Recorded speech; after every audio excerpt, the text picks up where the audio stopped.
Okay, you guys. So, I thought I would do something a little bit different. Why is this funny? I thought I would do something a little bit different today. This is actually,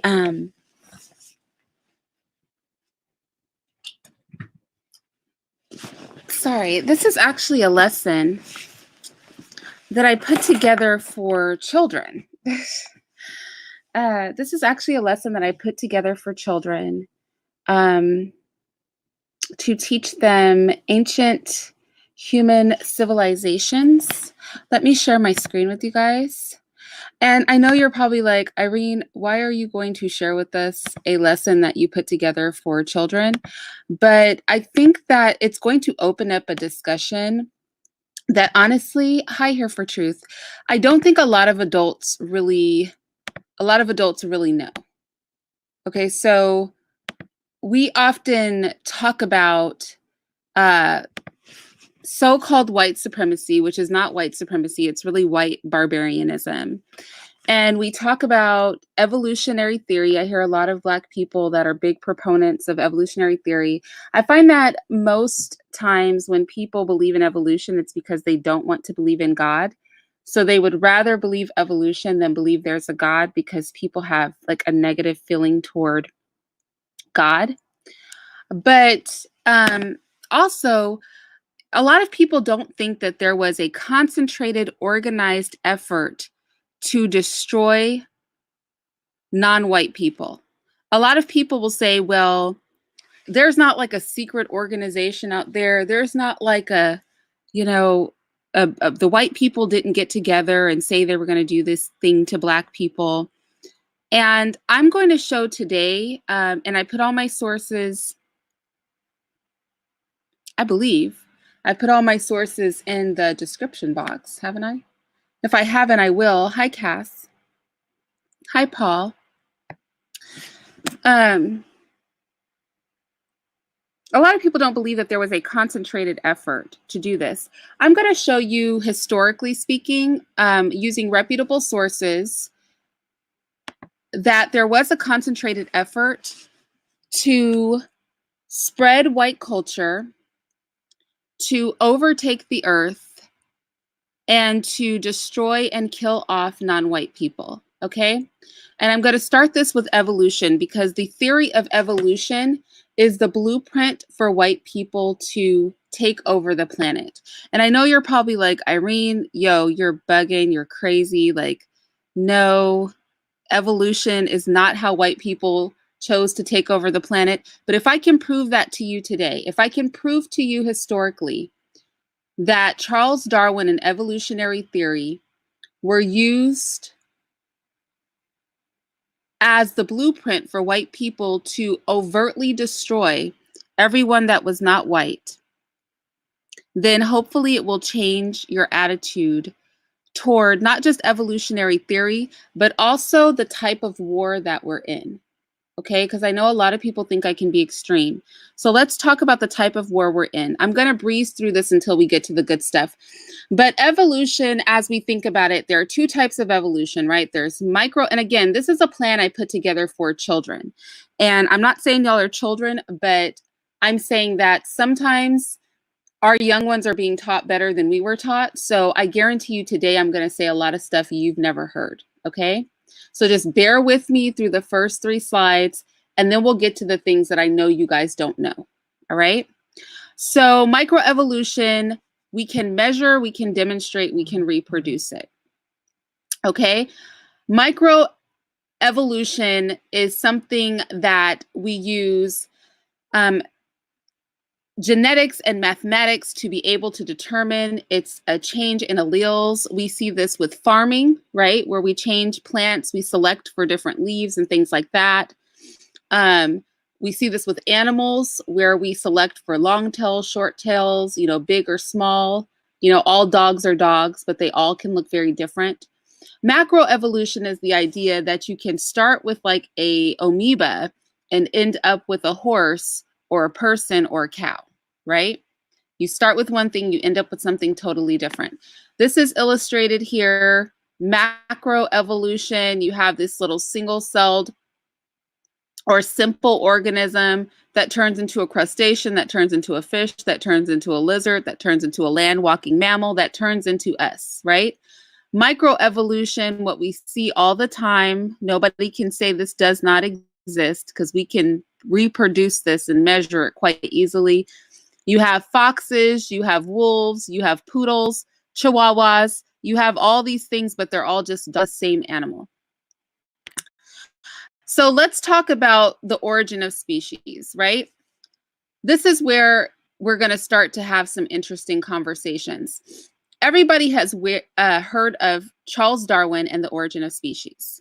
Okay, so the origin of species, by now we all know that the original name was the origin of species by means of natural selection, and natural selection is very important in the white agenda, or the preservation of favored races in the struggle for life. Okay, this was written by Charles Darwin. Everybody knows this. A lesser known book that fewer people have read was his follow-up to Origin of Species, in which he explicitly stated what the theory of evolution was for.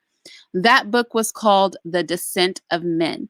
If you guys have not read The Descent of Man, I would get that book. You cannot read The Origin of Species without also reading The Descent of Man. In The Origin of Species, Charles Darwin lays out natural selection and evolution, macroevolution specifically. In The Descent of Man, he talks about how evolution and his vision of evolutionary theory applies to human beings.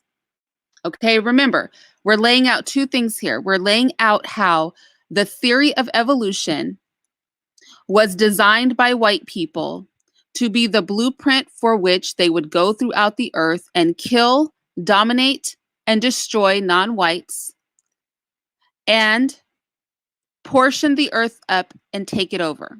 Now, that sounds extreme, but I'm going to show you that they held a conference where they specifically at that conference, that was their intended point. And this is real history.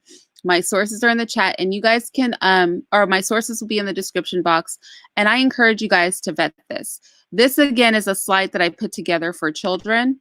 But I was looking at this and I was like, I think a lot of adults don't know this. So first of all, let's talk about who Charles Darwin was, okay? Because I want to show you how shiesty these white people are when they have an agenda. I think a lot of people think Charles Darwin was some kind of scientist or some kind of amazing individual, but the reality is Charles Darwin was a loser. He attended Shrewsbury University in 1822, but he dropped out in 1825. So from 1822 to 1825, he was in school, but he just dropped out. He just stopped going to school. He then went to Edinburgh University to become a doctor, but he only stayed there for 2 years before he dropped out again. So he dropped out once, he dropped out twice. Finally, he went to Christ College at Cambridge University to become a clergyman. And he did graduate from Cambridge to be a priest in 1831. And I know everybody's going, oh man, see, it always leads back to these Christians. They're always doing something evil. Well, hold your horses because he didn't stay Christian long, okay? So he graduates finally, and some accounts say that his father felt he was basically a loser. That's what white people say. Like if you go to Britannica and things like that, that's what they say. His father thought he was a loser. He couldn't stay in school, and kind of for people with money back then, becoming a clergyman was like the last resort. Like if your son couldn't do anything else, you'd let them become a clergyman because it was respectable. But mind you, he has no scientific degrees or background. He couldn't graduate, so he ultimately got a degree in theology so that he could be a priest. And he had a friend named John Stevens Henslow. And John Stevens Henslow worked at Cambridge, and he liked Charles Darwin. So he recommended him to this guy named Robert Fitzroy. And Robert Fitzroy was the captain of the HMS Beagle. It was the HMS Beagle that ultimately went to the Galapagos Islands. Now, it's worth noting that Charles Darwin was only 22 years old when he got the job to work on the HMS Beagle as a naturalist, even though this man He literally has no scientific background. But because a friend recommended him, he got a job as a naturalist on this boat, right? And he was 22 years old. And in 1831, now I want you to keep this timeline because this timeline is important. It's 1831 at this point. Before 1880, these white people are going to be out in the world killing Black people. So really mark this timeline. At 1831, a 22-year-old Charles Darwin hops on a boat with no scientific experience to be a naturalist.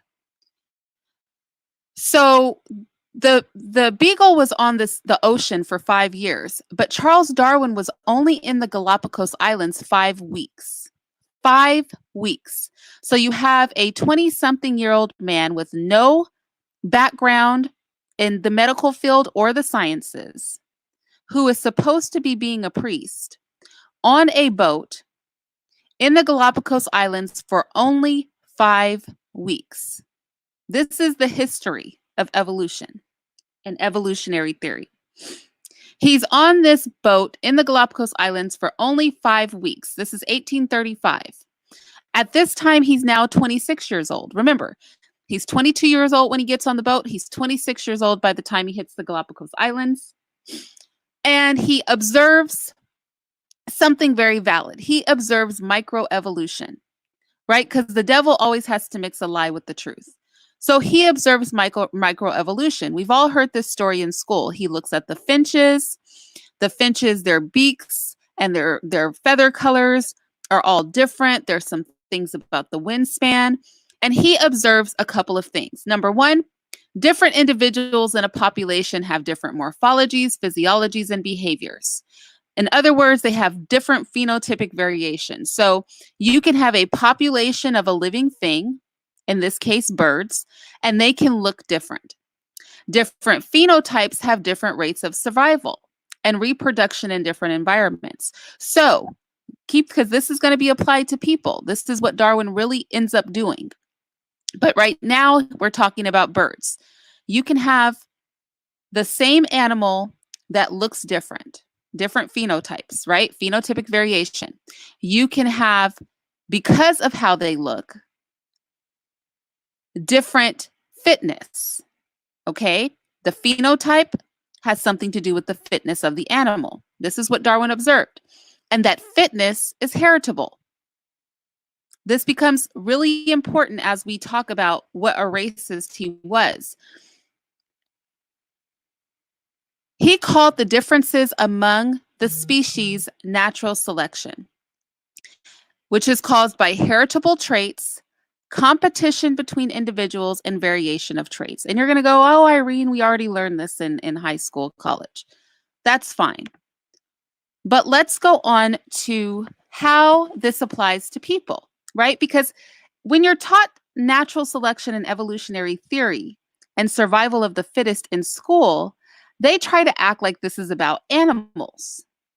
But I'm about to show you that this was never really intended to be about animals. I mean, they were talking about people were animals, right? But white people used and the theory of Darwinic thought was developed so that they could kill and overtake other people. And I'm about to prove this right about now. So Charles Darwin up here with the big beard, that's Charles Darwin. And this man with the bald head, well, they both have bald heads, but this man at the bottom is Alfred Wallace. Many of you may not have even heard of Alfred Wallace, but when we talk about natural selection is actually the brainchild of Alfred Wallace, right?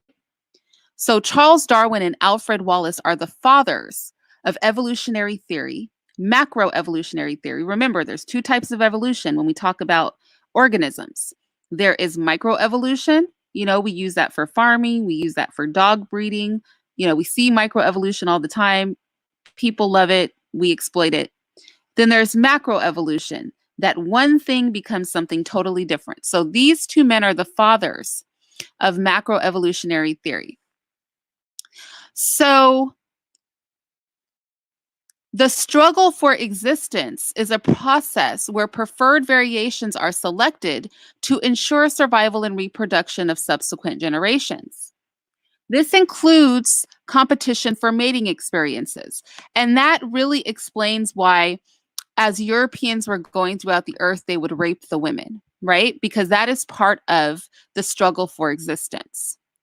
Darwin set out to convince his audience that even complex structures like the eye, believed to be fashioned by intelligent design or God, or the theory that life or the universe can't have arisen by chance, but was designed and created by some intelligent entity, were in fact the result of incremental directional evolution by chance. Now, clearly, this is dumb because we know that the eyeball, like, think about it. There are trillions of animals on this planet who have an eyeball. They all have eyeballs. Evolution dictates that every single animal's eyeball accidentally developed by itself just by chance. That means every bug's eyeball developed individually, every animal's eyeball developed individually, all the fish, all their eyeballs developed individually. And if you think that accidentally over a trillion eyeballs just developed by themselves, you would have to be a fool. But you would have to be a bigger fool to think that every cell, every limb, every hair, every plant, right, on this planet just accidentally by chance developed. But that's what Darwin sought to teach people. And he partnered together with three other guys. So when we talk about evolution, we always talk about Charles Darwin, but it was actually four people. It was William Graham, this first guy right here, the middle guy, Walter Bagehot, and then we had Herbert Spencer. These, along with Darwin, are the four of natural selection, macroevolutionary theory, and the idea of survival of the fittest. So let's talk about how human beings are animals, because it was really important that there not be a God and that human beings be animals in order for this to work for them. So the theory of evolution, or Darwinism, dictates that human beings are animals. Homo sapiens are animals. And the singular member of the subtribe, hominina. So according to evolutionary theory, hominina is part of a larger family of hominids. And those hominids are all considered the great apes. So people are technically part of the ape family, the great ape family. That is what white people say, okay? That's what Darwinism. Now we're going to get to why they said this. Since we are animals, it follows that the same rules of macroevolutionary theory, this survival of the fittest, struggle for existence, natural selection, it applies to people.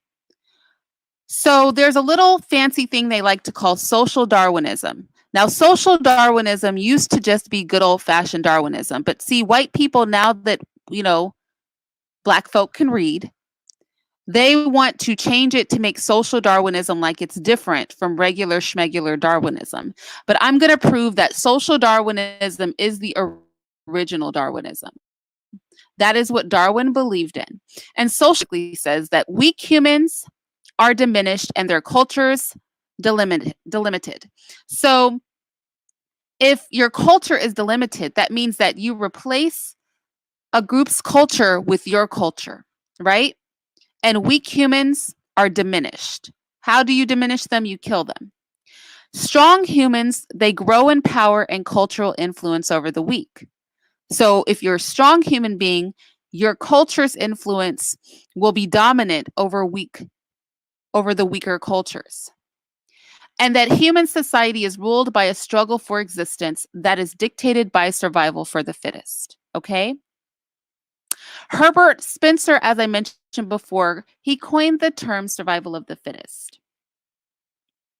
And followed by Walter Bagehot and William Sumner, they all argue that the process of natural selection acted on the variations of human beings. Ultimately, only the best human competitors would survive and the human population would be improved. They believed it was through that process that human societies evolved. So, mind you, again, we're talking about the fathers of evolutionary, specifically macroevolutionary theory, the idea of natural selection and survival of the fittest. And I want to talk about what these men believed because we're going to talk about what all of Europe got together and agreed upon based on these theories. And when I say all of Europe, I'm going to name the specific countries and the conference they had where they got together and decided they were going to go about the earth and kill and take over the planet. Because that was a real thing that happened. So for everybody who thinks that this is not a concentrated plan by the European, everything that has happened with colonialism, I'm going to show you that these Europeans got together and agreed to go about the earth killing people and taking their land. They got together and they agreed to this, and they agreed to it based on evolutionary theory. Sir Charles Lyell wrote in a 3-volume book called The Principles of Geology, being an attempt to explain the former changes of the Earth's surface by reference to causes now in operation. I know that's a long title, but you guys need to get this book. Let me begin, because this book is the basis for the geological used to tell us how old the Earth is. See, white people are vicious. A lot of people are going to say, see, Irene is Christian, but mind you, I haven't said anything about God that was not brought in through the storyline. When we talk about how old the earth is, the arbitrary number that they use came out of this book. Let me tell you the title of the book again. Principles of Geology, being an attempt to explain the former changes of the Earth's surface by reference to causes now in operation. That is what Charles Darwin used. It was a 3-volume series. Charles Darwin, in his 20s, read 2 of the 3 books from this series. The book was designed to undermine the Christian account of intelligent design. And Charles Darwin, used that book's geological scale as an account for the gradual evolution of plants and animals. So if you ever wondered where the idea that the earth is billions of years old came from, it came from Sir Charles Lyell and a book that he wrote in the 1800s. That is where it came from. And Darwin took the geological scale from that book and he used it to justify his theory of evolution. He was also inspired by another book by Thomas Malthus called The Essay on the Principle of Population. And from that point on, in 1859, he published The Origin of Species. So let's be clear on the timeline here. Okay? I want to be clear on the timeline here. In 1831, when Darwin was 22 years old, after dropping out of medical school and dropping out of university and getting a degree to be a priest in 1831, look how few years this is. In 1831, with absolutely no experience, he got on a boat and went to the Galapagos Islands for 5 weeks. By the time that we get to 1859, only about 25 years later, this man has a book that everything that we believe and are taught about the origin of mankind is follow me here. 1831, he's a 22-year-old dropout who's supposed to be a priest. 25 years later, with no additional schooling, he's paired up with these other crazy people and publishes The Origin of Species in 1859. That's the timeline. Now let's see how quickly these white people get together to decide that they're going to take over the planet. But let's talk about what Charles Darwin meant when he wrote The Origin of Species. And let's not also forget that he wrote the book, The Descent of Man, which is important. Because you can't read The Origin of Species without also reading The Descent of Man. But let's get some quotes from Charles Darwin, the father of evolutionary theory, the thing that they teach in schools, because it's pretty insidious to create a blueprint for people designed to kill them off and then teach their children about it in school like it's cool. This is a major problem that I have. So here goes Charles Darwin. This is a quote from Darwin. At some future point, not very distant as measured by centuries, the civilized races of man will almost certainly exterminate and replace throughout the world the savage races. At the same time, the anthropomorphosis apes, as Professor Schaffhausen has remarked, will no doubt be exterminated. The break will then be rendered wider, for it will intervene between man in a more civilized state, as we may hope, than that. Oh, did we lose it? Hold on, you guys. Let me share my screen with you guys again. I'm sorry about that. I do not know what happened. But I want to get to these quotes while I'm opening up my PowerPoint again. I want to get to these quotes because you guys again.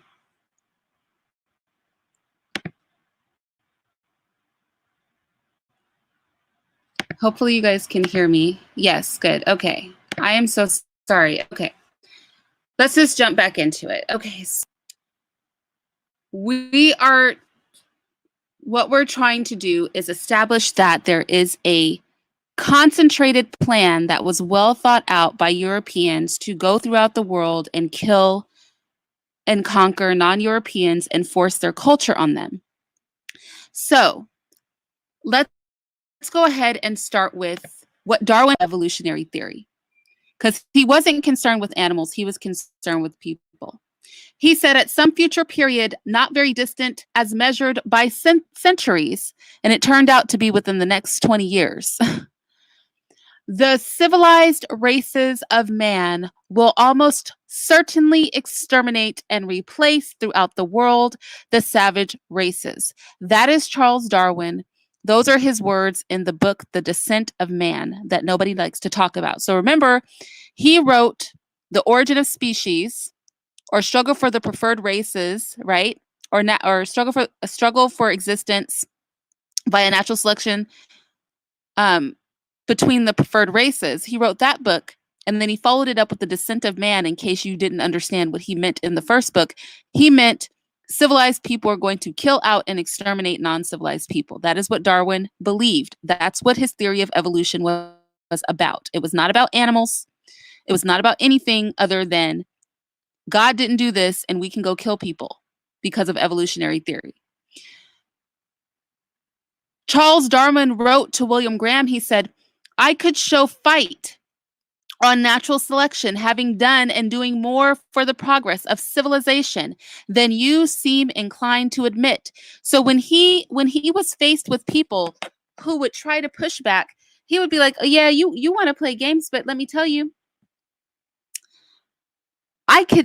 you may not want to admit it, but I know that this is true. He says, remember what risk the nations of Europe ran not so many centuries ago of being overwhelmed by the Turks, and how ridiculous such an idea is now. The more civilized so-called Caucasian races have beat the Turkish hollow in the struggle for existence. Looking to the world at no very distant date, what an endless number of the lower races will have to have been exterminated by the higher civilized races throughout the world. That is Charles Darwin. He doubled down on it. In his book, he said, the civilized races of man will almost certainly exterminate and replace throughout the world the savage races. And then when he wrote to William Graham in 1881, he said, what an endless number of lower races will have to have been eliminated by the higher races, by the higher civilized races throughout the world. This is Charles Darwin. This is what macroevolution is about.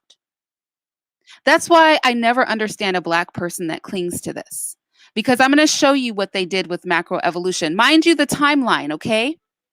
Mind you, the timeline. We started in 1831.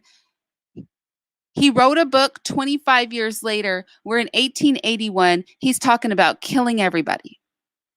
He's like no words about it, killing everybody. We're going to kill them all.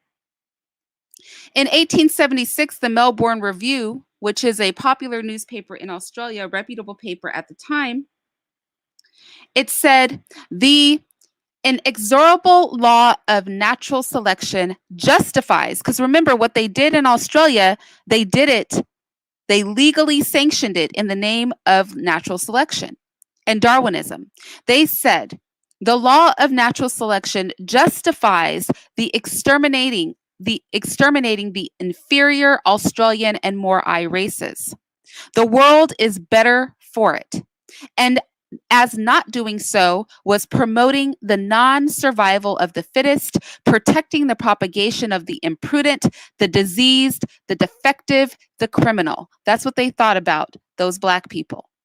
And Darwin's response to the magazine was, I do not know of a more striking instance of the comparative rate of increase of a civilized over a savage race.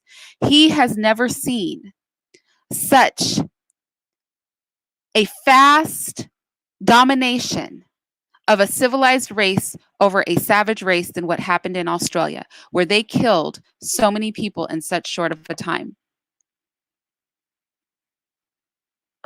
So I want to talk about,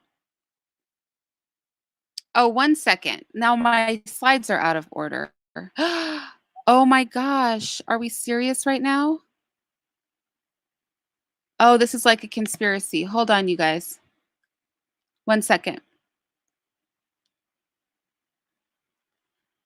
Give me 1 second. Let me open up something else. I was going to say, what happened to all my slides, but that's okay. I don't have to say that. I know what happened.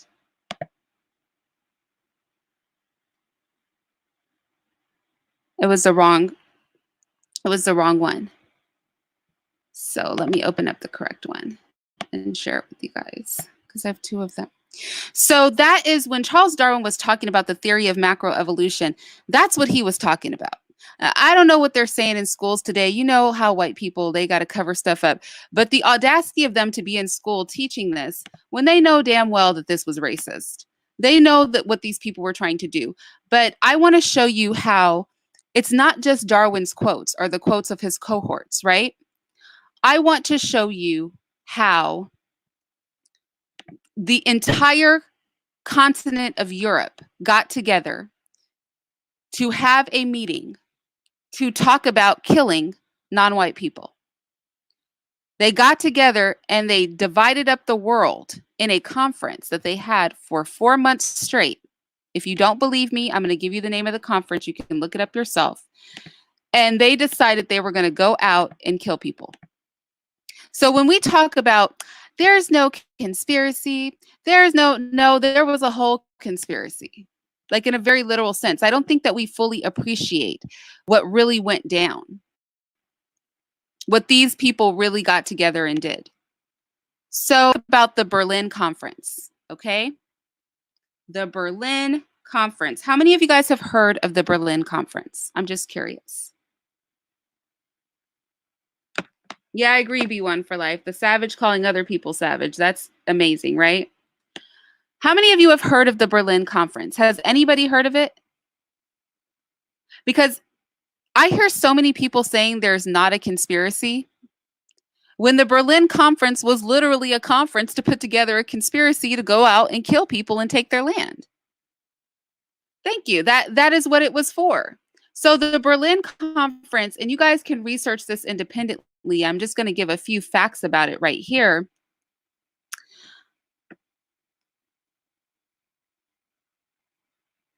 The Berlin Conference spanned almost 4 months of deliberations, from the 15th of November, 1884 to the 26th of February, 1885.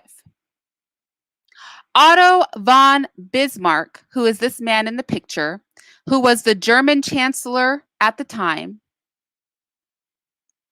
Otto von Bismarck invited the representatives of Austria-Hungary. These are the countries that existed at the time. Austria-Hungary, Belgium, Denmark, France, the United Kingdom, Italy, the Netherlands, Portugal, Russia, Spain, Sweden, Norway. It was Sweden, Norway back in the day. It's not Sweden, Norway now. They're two separate countries now, but back in the day it was. The Ottoman Empire, and they even invited the United States. The United States are the only people who did not attend.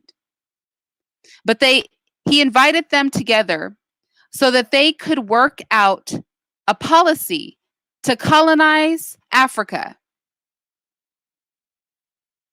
And they wanted to colonize Africa, and they were going to divide up Africa. Or they did, not they're going to. They divided up Africa according to which one of those countries would get what. So when they say white people don't get along, white people white people love each other, okay? White people, their countries got together en masse for 4 months straight and decided to tear Africa apart. They did the same to Asia. They did the same to South America with the Treaty of Tordesillas. For Africa, it was the Berlin Conference. For South America, it was the Treaty of Tordesillas.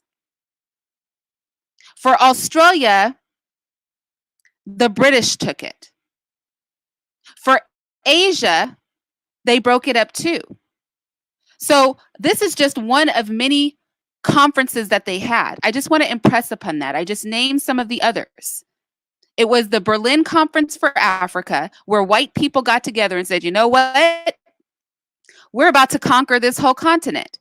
You can have this part. You can have that part. We'll take this part. They got together and they did that. That's a conspiracy.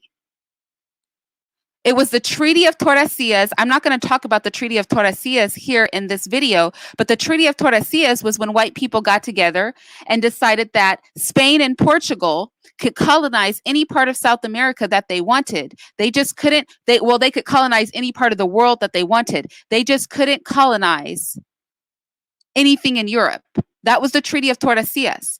There were multiple conferences and treaties that these Europeans got together and made. This is real history, you guys, to take over the world. When I talk about decolonization and I talk about the need for a revolution, this is why I'm saying it. I'm not just saying it because I'm just Extreme Irene here on the internet trying to say something.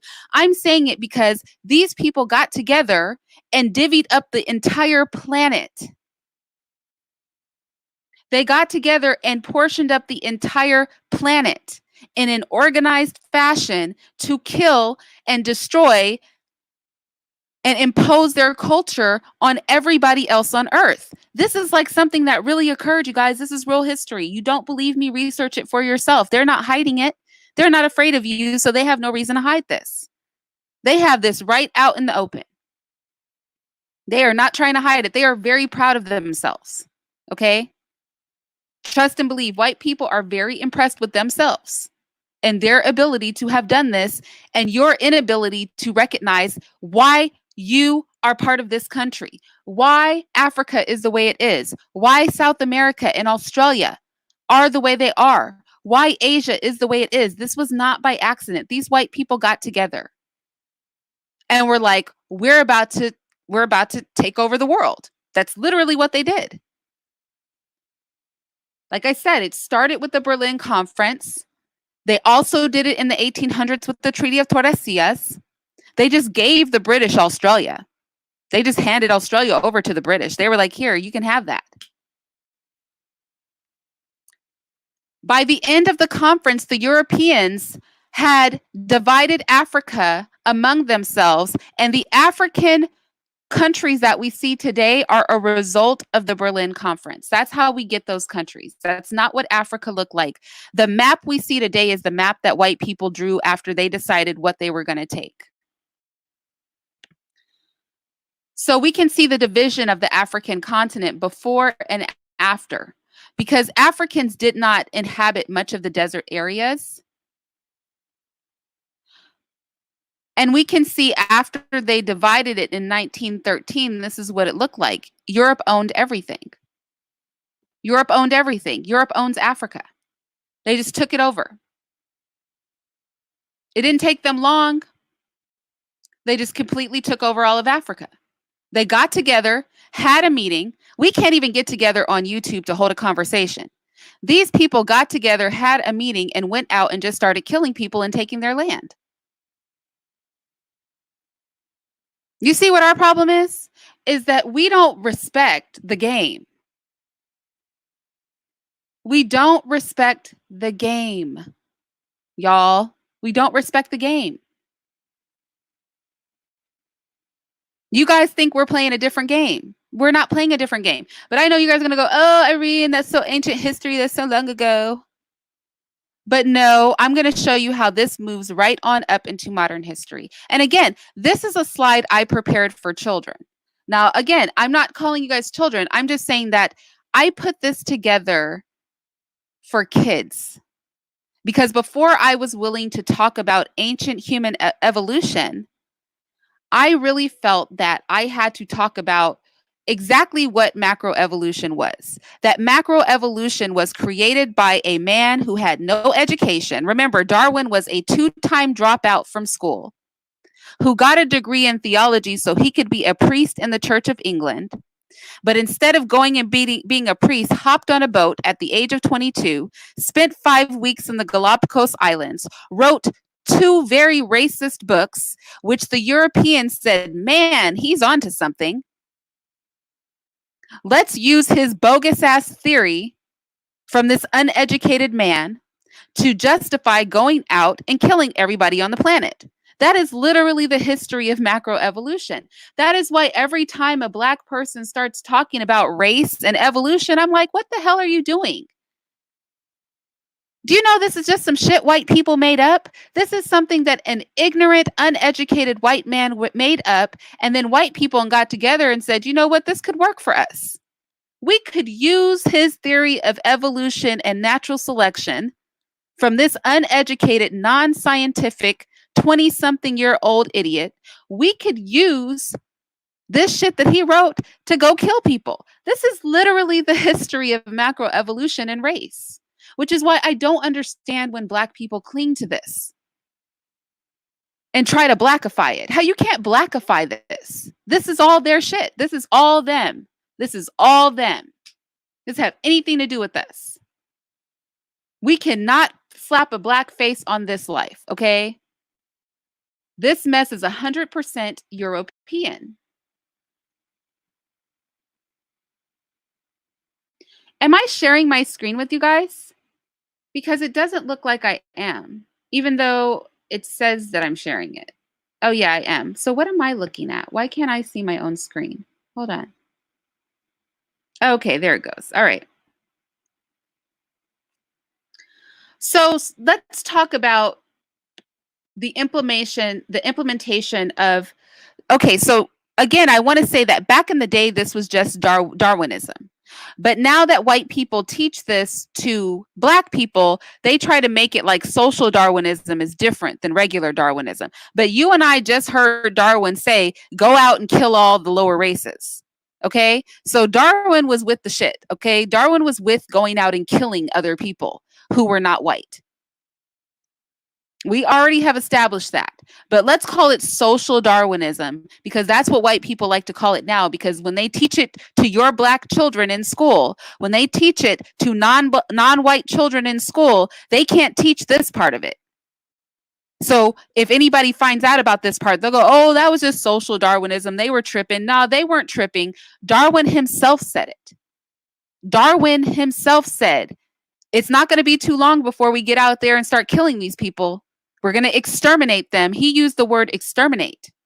If Charles Darwin said it, we can't really separate it, but I'm going to call it social Darwinism because that's what white people like to call it when they want to trick you into thinking that evolutionary theory is different than what these people were doing, even though the father of evolutionary theory said he foresaw them going out and exterminating the lower races. So Darwinism is rooted in the idea, and I'm just going to take out social because you know what? It's just Darwinism. It's not social anything. It's just plain and simple Darwinism because that's what Darwin said. He said he was going to They were going to go out and exterminate everybody.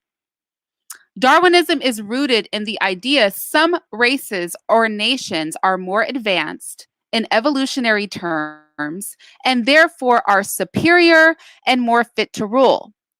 When the racist ideation, because that's what it is, of macroevolutionary theory by way of natural selection and survival of the fittest is applied to the human animal. This is why they want you to think that you're an animal. You have all these people, humans are animals. Humans are animals. Nah, fool. Human beings are not animals. White people came up with that. Nobody thought that before.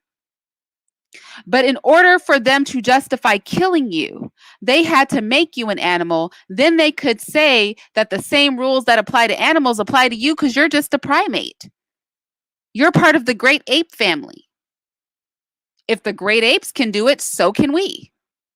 You're just a big old ape, right? So you're a human animal.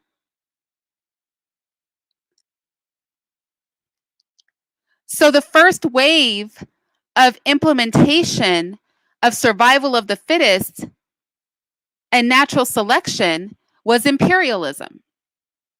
Imperialism is European expansion, and they use tyranny, racism, eugenics, and social inequality to expand. Why did they do it? Because Darwin said, we're going to go out and exterminate everybody. You heard Darwin. We're going to exterminate the lesser races. So if Darwin said it, you know what? They got together and that's what they decided to do. Remember, at the Berlin Conference with the Treaty of Tordesillas, with all of those things, that is what they decided to do. Imperialism was intended to ensure the progress of humanity that Charles Darwin promised in his theory of evolution. That is what imperialism was. The expansion of the European empires was not designed to be a solely geostrategic move. They were not just trying to acquire land. They were trying to change culture.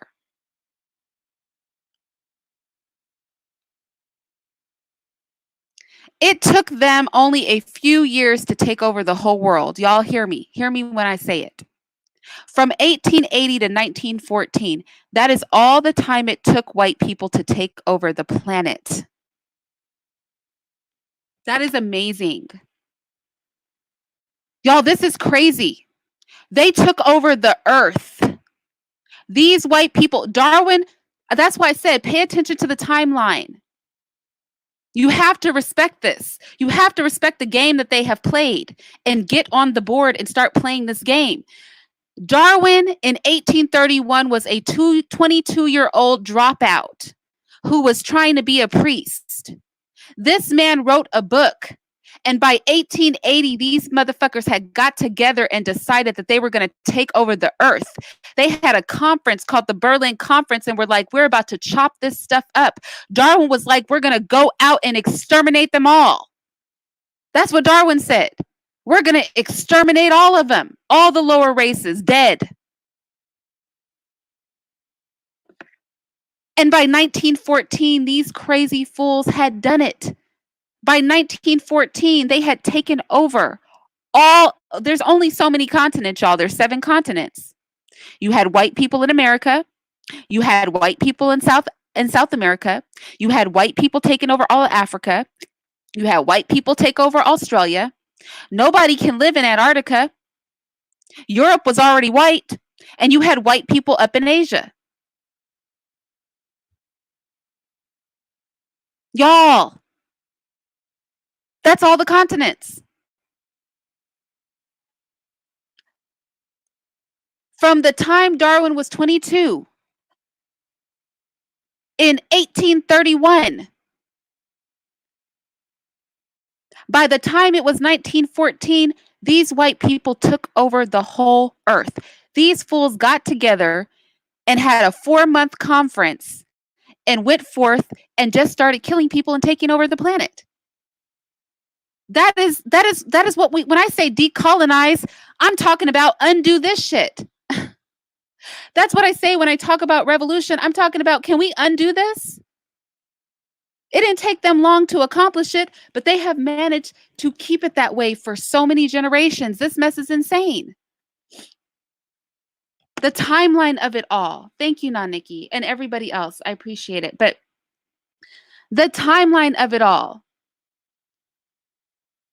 Well, CKZCKW, why do you have such an incomprehensible name?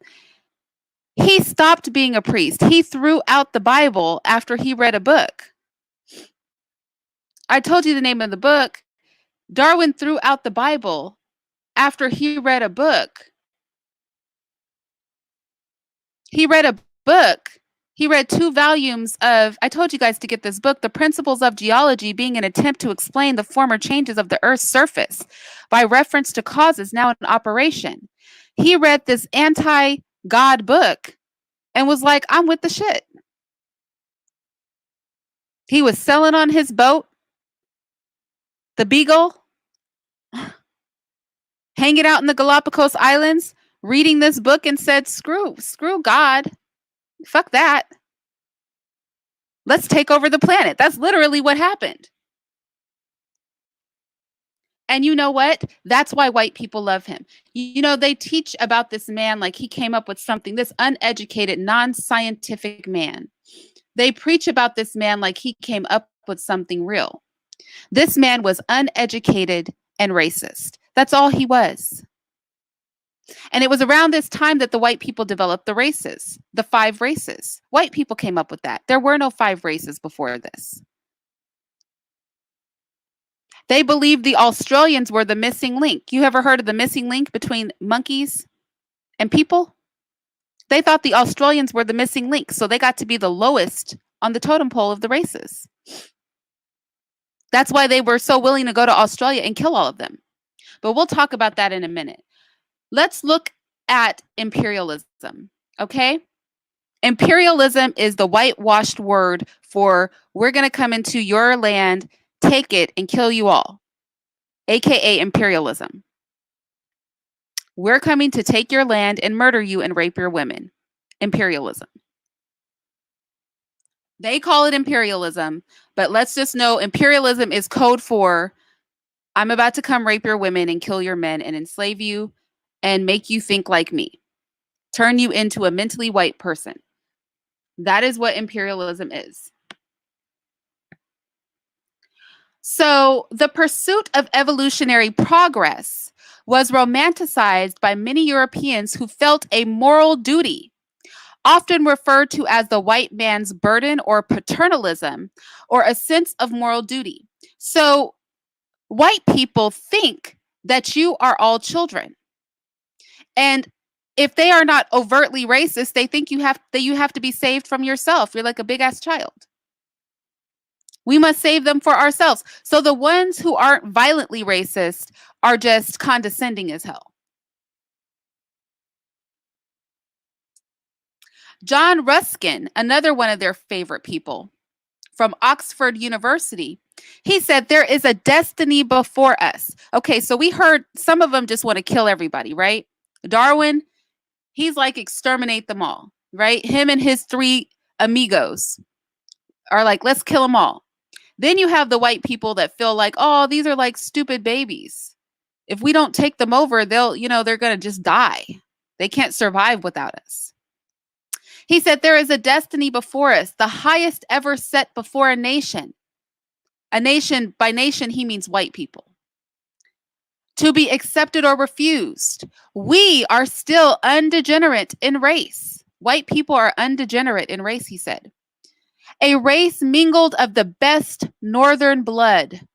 We are not yet dissolute in temper, but still have the firmness to govern and the grace to obey. Make your country, for all the world is a source of light, because they're fixed on world domination, you guys. But there's no conspiracy. No conspiracy to see here. Nothing to see here. There's not a conspiracy to take over the world. That's just y'all being paranoid. Make your country for all the world a source of light, center for peace, a mistress of learning, the arts, faithful guardian of time and tried principles. This is what England must do or perish. She must found colonies as fast and as far as she is able. formed of her most energetic and worthiest men, seizing every piece of fruitful waste ground that she can set her feet on, and there teaching those of her colonists that their chief virtue is fidelity to their country. Does that sound familiar? Fidelity to your country? Romanticized. Everybody's heard of the white man's burden, right? We've all heard of the white man's burden. We all have heard of the white man's burden. But let's look at the poem. I don't know how many of you guys have read The White Man's Burden, but this is a crazy ass poem, okay? Rudyard Kipling wrote this. This is how they romanticize killing people who aren't white. Take up the white man's burden. Send forth the best ye breed. Go send your sons to exile, to serve your captives' need, to wait in heavy harness, because it's such a hard job taking over the world. This poem is about them taking over the world. That's the white man's burden. I'm not even kidding. That's what the poem is about. On fluttered folk and wild, your new caught sudden peoples, your new caught sullen peoples. You caught them like an animal. Half devil and half child. Half devil and half child. That's you. You're half devil and half a child. Take up the white man's burden, impatience to abide, to veil the threat of terror, and check the show of pride. By open speech and simple, and 100 times made plain, to seek another's profit and work another's gain. Take up the white man's burden and reap his old reward, the blame of those ye better. He said they're going to blame you. This poem is a stone cold trip. He said the blame of those ye better. You're better than them, and they're going to blame you for trying to do something. They're half devil, half child, and when you take over and start ruling them, they're going to blame you like you're the bad guy. This fool actually wrote that in a poem. That's why when you guys are complaining, white people are rolling their eyes, because this is a white man's burden. Like, damn, y'all, you savages, you half devil, half children people, shut up. You're always blaming us. He wrote it in a poem. This poem is, I promise you, this poem is one of the most hilarious poems I have ever read, because this man is dead serious right now. He said the blame of those ye better, the hate of those ye guard. He said they're going to hate us.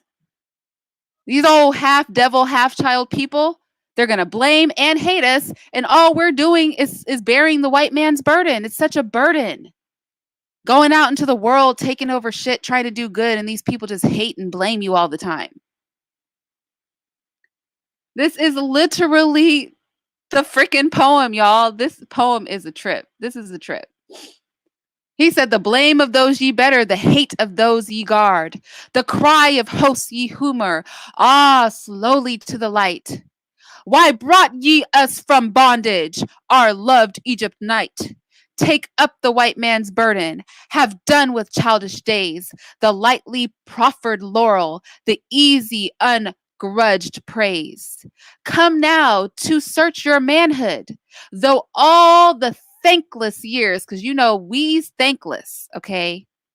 We's is some thankless people. All the good stuff white people have done for us, we are not thankful. Here I am with my ungrateful ass talking about revolution and decolonization. How dare I not respect the white man's burden? That's what he's talking about. Cold edge with dear brought wisdom, the judgment of your peers. Again, I don't say all white people are evil. I'm just saying when white people get together, have a conference, and decide to take over the earth, it's hard to not have conversations about revolution and decolonization without pointing at white people.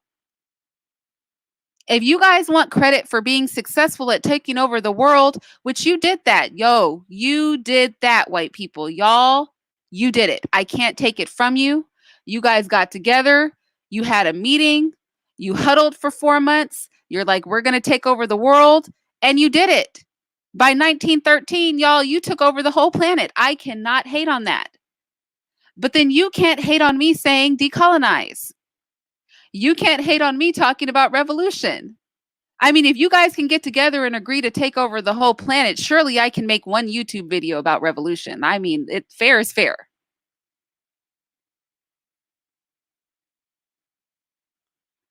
Fair is fair.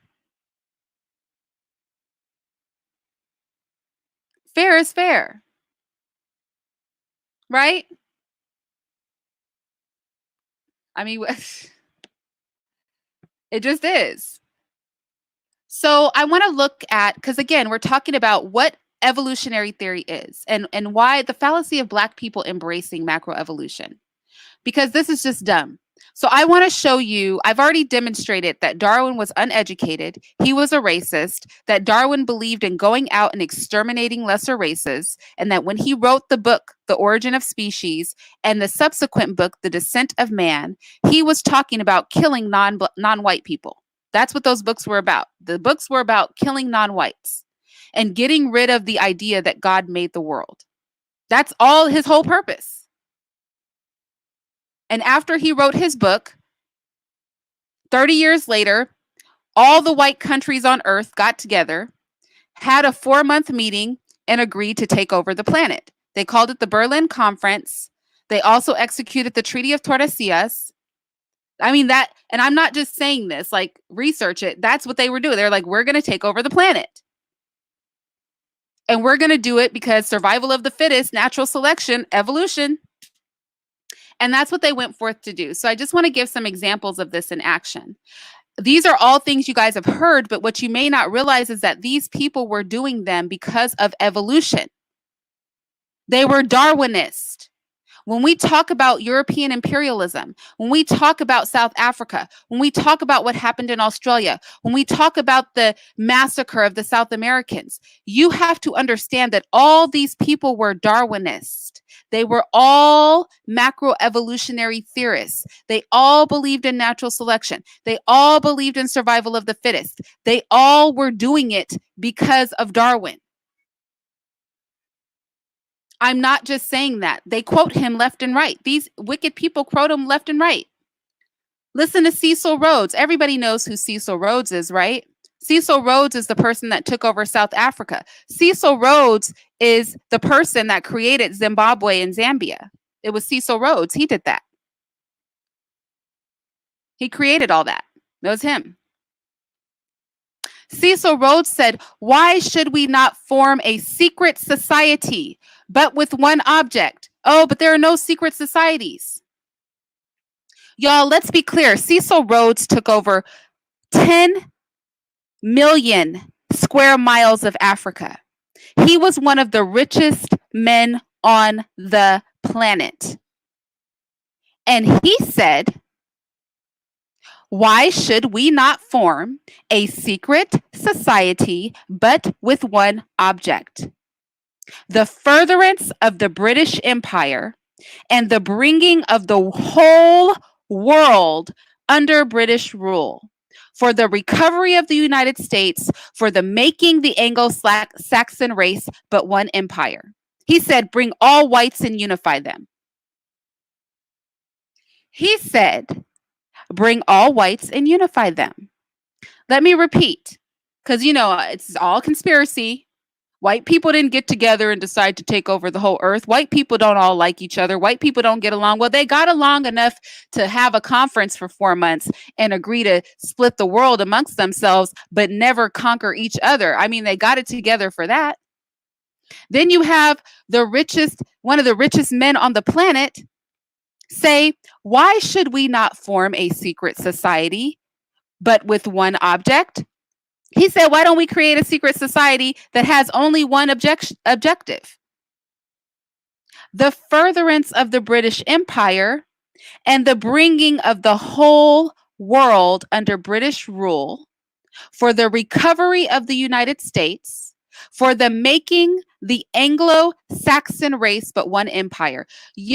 So Cecil Rhodes believed in unifying the white diaspora, but if you talk about unifying the Black diaspora, everybody wants to have beef.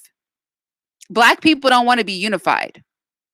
Cecil Rhodes is like, hey, if you're white, we need to unify the Anglo-Saxon race. But if black people talk about unifying blackness, everybody wants to say, no, no, I'm ADOS. I'm African. I'm this, I'm that.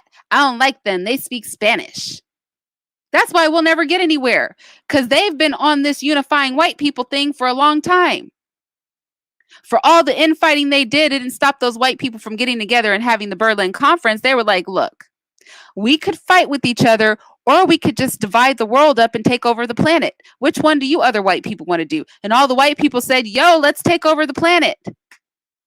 And then Cecil Rhodes was like, I'll take 10 million miles of Africa. And hey, white people, let's get together and create a big old white empire. Let's unify all white people throughout the world. America, they're acting a fool, but let's get America back involved in this thing. I mean, that's the page they were on. Now, you guys are like, well, why does Cecil Rhodes matter? Well, does De Beers Diamond Company still exist? Because Cecil Rhodes founded De Beers Diamonds. Right? De Beers. You guys saw the De Beers commercial. I know you. Am I the only old person? A diamond is forever. A diamond is forever. That was De Beers. That was this man. Unify white people, take over the world. This guy in the picture, that would be him. A diamond is forever. That's that man. Right there, Cecil Rhodes.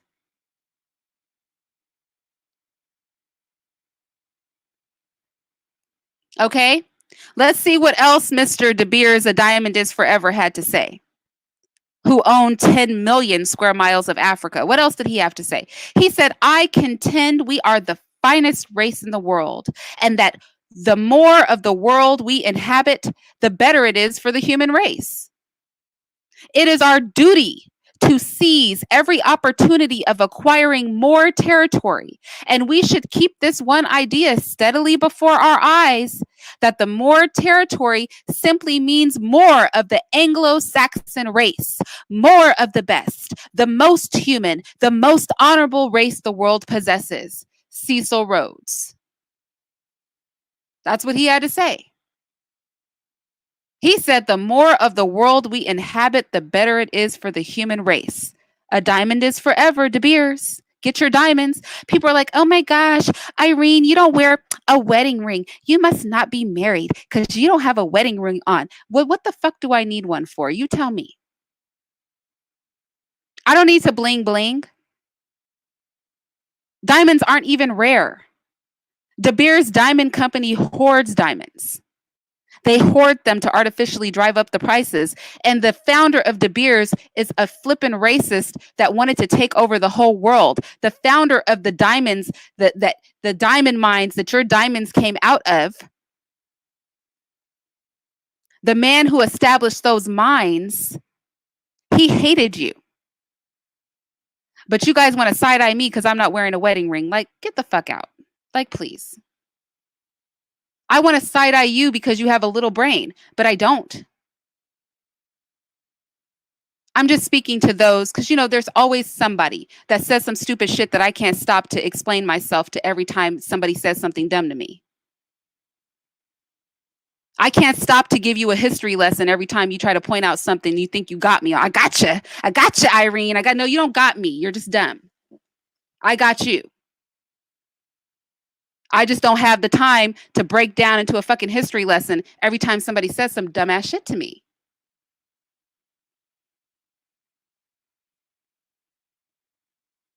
I mean, this is crazy. You're absolutely right, Lindora, because I have a bag of diamonds in my house that I can't do shit with. They're worth like $11 a piece, and they're beautiful. A whole bag of diamonds. That will never be a part of a piece of jewelry because there's just no reason. But this is Cecil Rhodes, A Diamond is Forever. He was one of the richest men in the world. He was the prime minister of Cape Colony, which is modern-day South Africa. He co-founded the De Beers Mining Company, which was responsible for most of the diamond mines on the planet. He also held a stake in the Transvaal gold mines. He formed the Goldfields of South Africa Company. All this mining they're doing in Africa, that would be this dude. He did that. He had a goal of building a railroad from Cairo to South Africa where you would never leave British soil. He said, we're taking over the whole fucking continent of Africa. It's ours. That's the page Cecil Rhodes was on. And he was a Darwinist. Let me repeat that. Cecil Rhodes was a Darwinist. He was one of the people they sent out after the Berlin Conference where they agreed to divvy things up amongst white people. Remember, every single European country was there except for the United States. The United States is the only white country that did not attend that conference. Yes, Lorraine. Because they uphold these people in our face. They teach our babies about these people like these are good people. They teach evolutionary theory like this is some solid science. When a whole dropout with no degree just wrote a random book that they liked, and they've propped this ignorant fool up.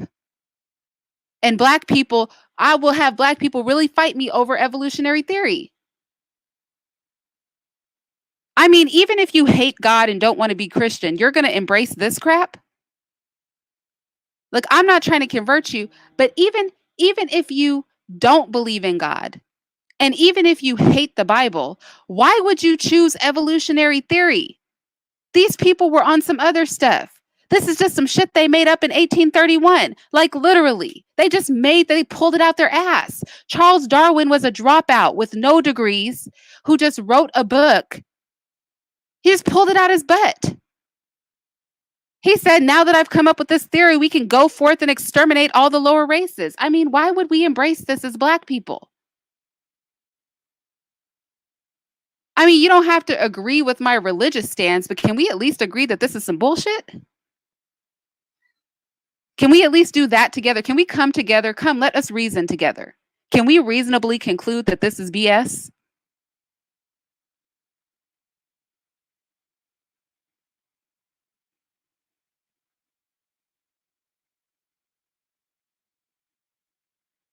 Macroevolutionary theory and natural selection's impact on black peoples. Let's start with South Africa. In 1889, Cecil Rhodes founded the British South Africa Company so he could explore and colonize parts of South Africa in the name of the British Empire. Rhodes was a Darwinic racist. He was a Darwinic racist. I forgot an I. Hold on. Imperialist, businessman, and politician. He fathered and founded the apartheid conditions. So when we talk about apartheid, you know how apartheid just ended like 50 years ago? Like 50 years ago? Like it just ended, like just ended, and they're still fighting. Cecil Rhodes, he did that. That was him. De Beers, the diamond is forever Rhodes. He's the one who got it popping with apartheid. He set all those laws into place. Because some people, you're always talking about ancient history. What about today?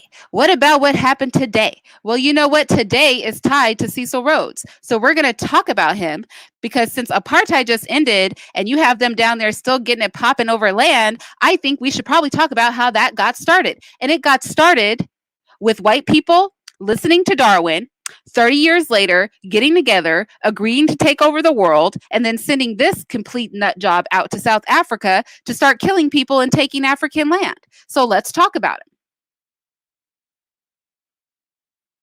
He started the South Africa Company so he could explore and colonize parts of South Africa. He wanted to explore and colonize parts of South Africa in the name of the British Empire. He was a Darwinic racist, an imperialist, a businessman, a politician. He fathered the foundation of the apartheid conditions in South Africa. During the 19th century, a land or have businesses. We must adopt a system of disposition in our relations with the barbarians of South Africa. He also made it clear that he prefers land to niggers. I prefer land to niggers. That's literally what he said. I prefer land to niggers. And then he took 10,000 miles of South Africa.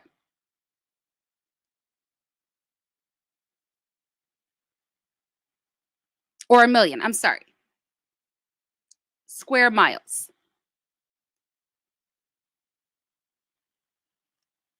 So let's look at his legacy. He established the Franchise and Ballot Act of 1892 that limited the native vote by financial and educational qualifications. He initiated the Glenn Gray Act of 1894, or the Bill for Africa. That Bill for Africa was what ultimately caused apartheid. It segregated the African people from the European people in South Africa, and it took control of their economic options. He facilitated the deaths of hundreds of thousands of Black South Africans. He was just out there killing people, y'all. He was doing the most, just kill, kill, kill. He created a paramilitary army named the British South African Company's Police that by themselves murdered 60,000 people. He amended the Masters and Servants Act of 1890 so that they could torture Black laborers again. He initiated a land grab so that white people could just come into South Africa and just take land by armed force. That's what he did. That was his job. He's all over it. This is a Darwinist. This is what white people did after they got together and was like, you know what? Darwin is right. Natural selection, survival of the fittest. We're making the human race better. We're going to get rid of these barbarians and better the human race.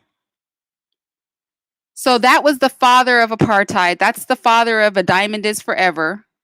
All these rappers with diamonds around their neck. Just shake your head. Just, oh my gosh. Really? I mean, I know they're shiny, but we're not crows. We have to flutter toward every shiny thing. Ooh, shiny. Let me throw that around my neck. Let's talk about, again, macroevolutionary theory and natural selection's impact on Black people. Because remember, we started this outlining Darwin, the origin of species, the descent of man, and Darwin's feeling that white people had a duty to go out and exterminate the lesser races. He said it won't be long before we exterminate them. That is what Darwin said, right? That's what Darwin said. So now we're going to talk about all the people who did what he told them to do. Darwin was like, let's do this thing. The Europeans were like, yep, let's do it. So let's talk about what happened at the Berlin Conference. At the Berlin Conference in 1885, remember, the Berlin Conference was when all the white countries of the world, except the United States, got together and decided that they were going to take over the world. And they started with Africa. They were like, you get this part of Africa, we'll take this part of Africa. Mind you, there were no Black people there at the Berlin Conference. Nobody invited anybody from Africa to ask if they wanted to be taken over.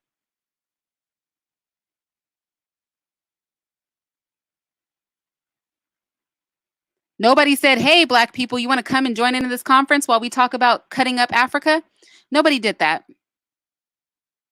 Nevertheless, at the Berlin Conference in 1885, King Leopold II was granted the exclusive right to privately exploit the Congo. So a lot of people have heard of the atrocities that took place in the Congo. What you may not realize is when white people had that 4-month conference where they decided to take over the entire world, that was how King Leopold got the right to go to the Congo and start chopping off people's arms and legs. He got the right to do that at the Berlin Conference. He killed 10 million people, at least. 10 million people. And we're talking about the Holocaust? This man killed 10 million people and maimed countless others. He was just chopping off people's arms and things. I mean, we all know what went down in the Congo, right? This man was a whole savage. He did the absolute positive uttermost. I mean, he did the uttermost in the Congo. Who can even, we could be here all day talking about the dirt he did. And the Berlin Conference is who sent him there. And the Berlin Conference was established because of Darwinic thinking: survival of the fittest, natural selection, the struggle for existence, and race.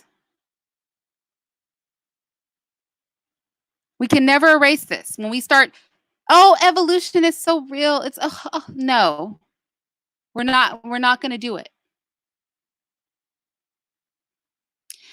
He killed 10 million people in almost no time. From 1885 to 1908, he killed 10 million. You know how many people had to die a day to kill 10 million people in that short of a period of time? That's like 20 years. Let me put this in perspective. 1885 to 1895, 10 years. 95 to 1905, 20 years. In 20 years, that man killed 10 million people, y'all. 20 years. In 20 years, that man killed 10 million people. He killed 10 million people in 20 years.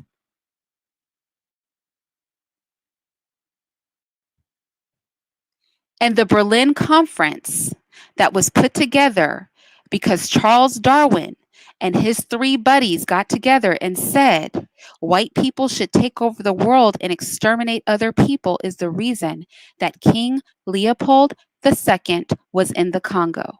We can never forget why he got there. He got there because of Darwin. And he killed 10 million people in 20 years. I mean, you had to be killing people all the time to get those numbers. This man was killing a lot of people on the daily. I mean, you have to be putting in some serious murder work to kill 10 million people in 20 years. Like, that's no easy feat. I mean, he wasn't bombing them. He wasn't using bombs. He was just killing them with hands, like hands and guns, just killing people. That's old school killing.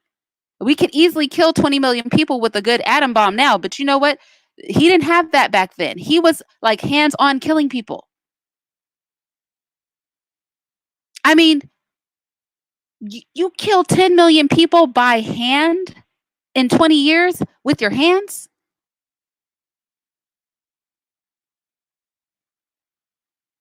That's insane.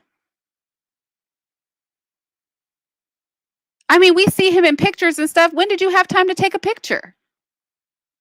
Could you break from killing people? Like, where are the bodies buried?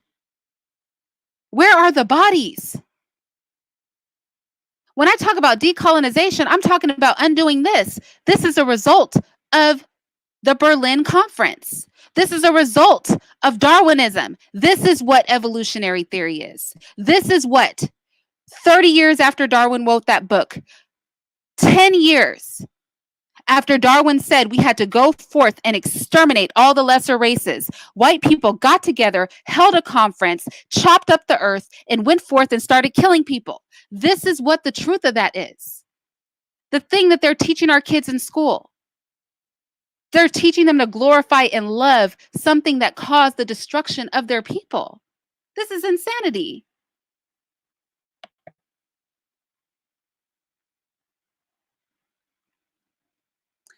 I just wanted to take a break for Woodrow Wilson real quick.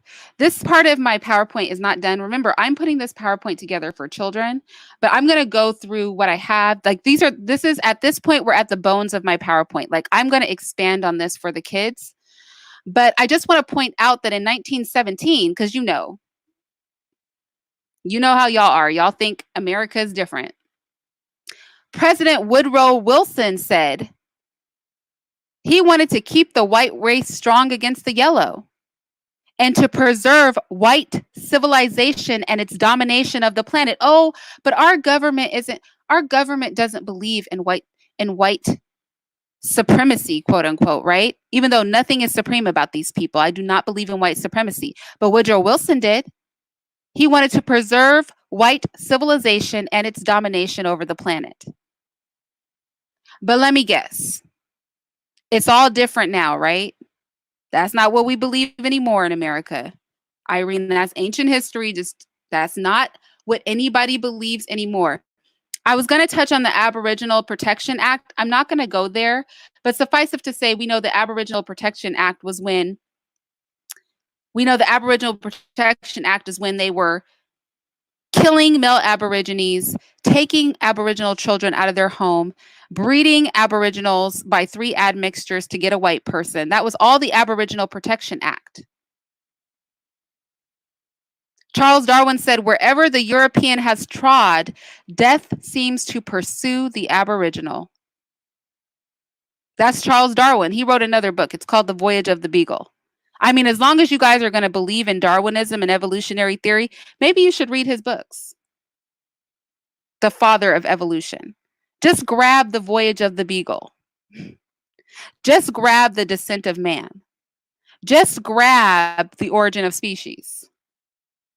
Why don't you get to know Darwin, since you guys love evolution so much? Get to know this man. This man is a whole savage. I'm going to skip over Australia, only because, like I said, this PowerPoint is a work in progress. Some parts of it, this part that I'm about to go into is pretty complete. But I kind of reordered the way I wanted to present things. And now, mind you, for me, discussing this is a foundation before I just, because, we live in a white society, right? So I have to prepare children to take tests to say the things that white people feel are correct. But before I can talk about the origin of men, which is going to be the white, what white people say, I need to talk about who says men originated this way and whose history I'm about to teach and what these people really are. And then I can tell you what they say so that you can regurgitate it on one of their tests.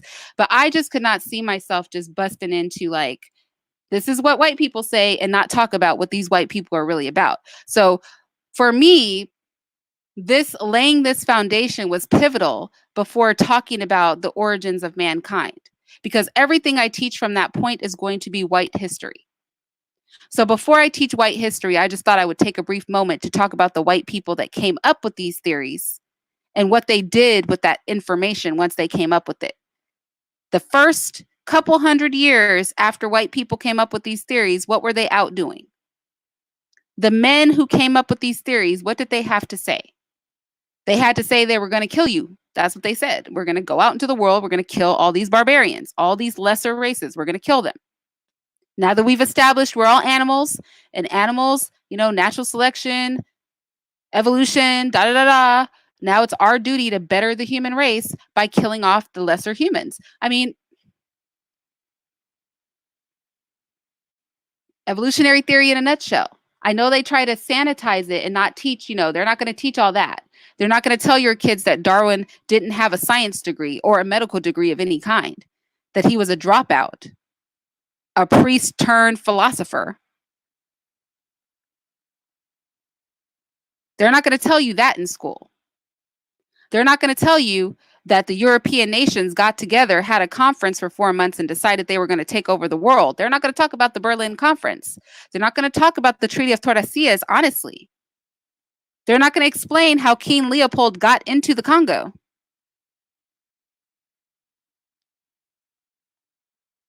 So we have to talk about all that stuff before we can then talk about the origin of man, because we don't really know the origin of man. We only know what white people say. But the thing is, we can't really trust them because they came up with this whole origin of man thing just so they could kill you. But you have to be able to regurgitate it. Our babies have to be able to regurgitate this stuff in order to pass their SAT, in order to graduate high school, in order to get a degree. They have to be able to regurgitate this BS. I just want to establish that this is BS. That these were just a bunch of racist people who just they literally just made this up. They made it up, and the guy that is the foundation for all of this quote unquote science wasn't even a scientist. He was a high school dropout, a college dropout, a medical school dropout. He's just a dropout. He was a failure. A failure who spent 5 weeks on an island at the age of 20 something years old, wrote a book, and white people are just choosing because the book said some stuff they like to hear. They're like, oh, go forth and exterminate and kill people, take over land. We're about this life. And now they teach this mess to your babies in school. I mean,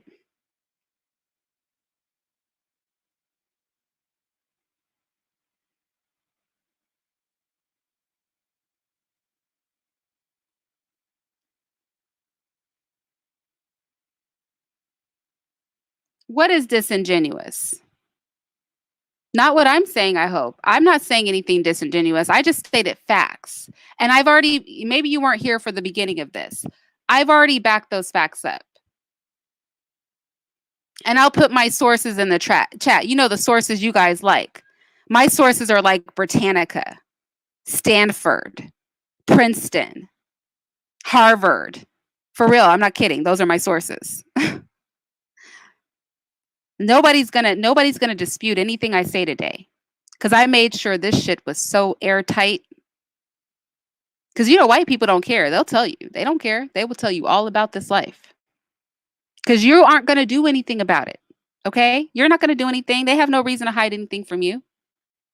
The only reason that we don't know is we don't want to know, because they're not hiding anything. They're too proud of what they've accomplished to be out here hiding stuff. Okay?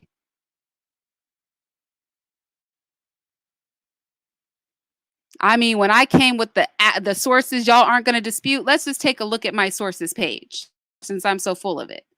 This is just one page of my sources. Cornell University, Stanford, University of Berkeley, Stanford, Britannica, Rudyard Kipling's actual freaking book.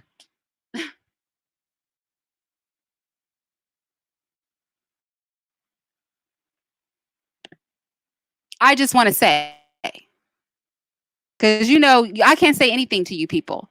I could say a whole lot of stuff. There's a whole lot of stuff I want to say.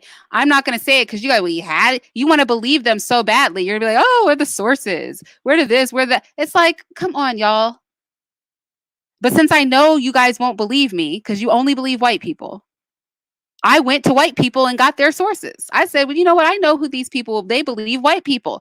I will use white sources. See how I tricked you? I got you. Got you. Try to back out of that little corner I put you in. Ha! In your face.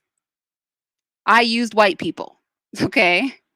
I just went straight to white people sources because I knew you guys won't accept anything else. You need to hear them say it for themselves. I quoted Darwin's book. Go buy the book. It's called The Descent of Man. I gave you the titles to all the books these people wrote. Go read their books. Those are my sources. My sources are the books these people wrote. My sources are their own words. I gave you the names of all of the fathers of evolutionary theory. Why don't you guys go read their books? Get to know these races for yourself. Get to know them for yourself. Let's go back. For those of you who, because I don't want anybody to miss anything. Okay? Let's talk about the fathers of evolutionary theory so you guys can go buy their books and stop accusing me of lying on these people. Charles Darwin and Alfred Wallace. Feel free to read every book that they wrote. I would start with The Origin of Species for Charles Darwin, The Descent of Man, and The Voyage of the Beagle. Those are the 3 Darwin books that I would recommend. The Origin of Species, The Descent of Man, and The Voyage of the Beagle. Those pretty much lay out what Darwin thinks about evolution. Darwin believes evolution gives white people the right to go out and exterminate non-whites. He said it with no uncertain terms. He has said it on multiple occasions. He wrote it in several books. Like, I don't know what you guys want from me. This is what he said. I didn't say it. Darwin said it. If you don't believe me, go buy his books, because you guys are out here just believing stuff, but you've never read what this man wrote. The Struggle for Existence or Natural Selection, that was Alfred Wallace. Feel free to go read Alfred Wallace's books. Here go the three amigos. So you had Charles Darwin, and then you had these three dudes: William Sumner, Walter Bagehot, and Herbert Spencer. Feel free to read their books. You don't have to take my word for it. They're comfortable with telling you themselves. They don't give two fucks. These men were out here talking about killing lesser races and barbarians. I mean, that's all that they were about. They were about that life. They were talking about natural selection of people, bettering the human race by murdering you. I mean, what do you want from me?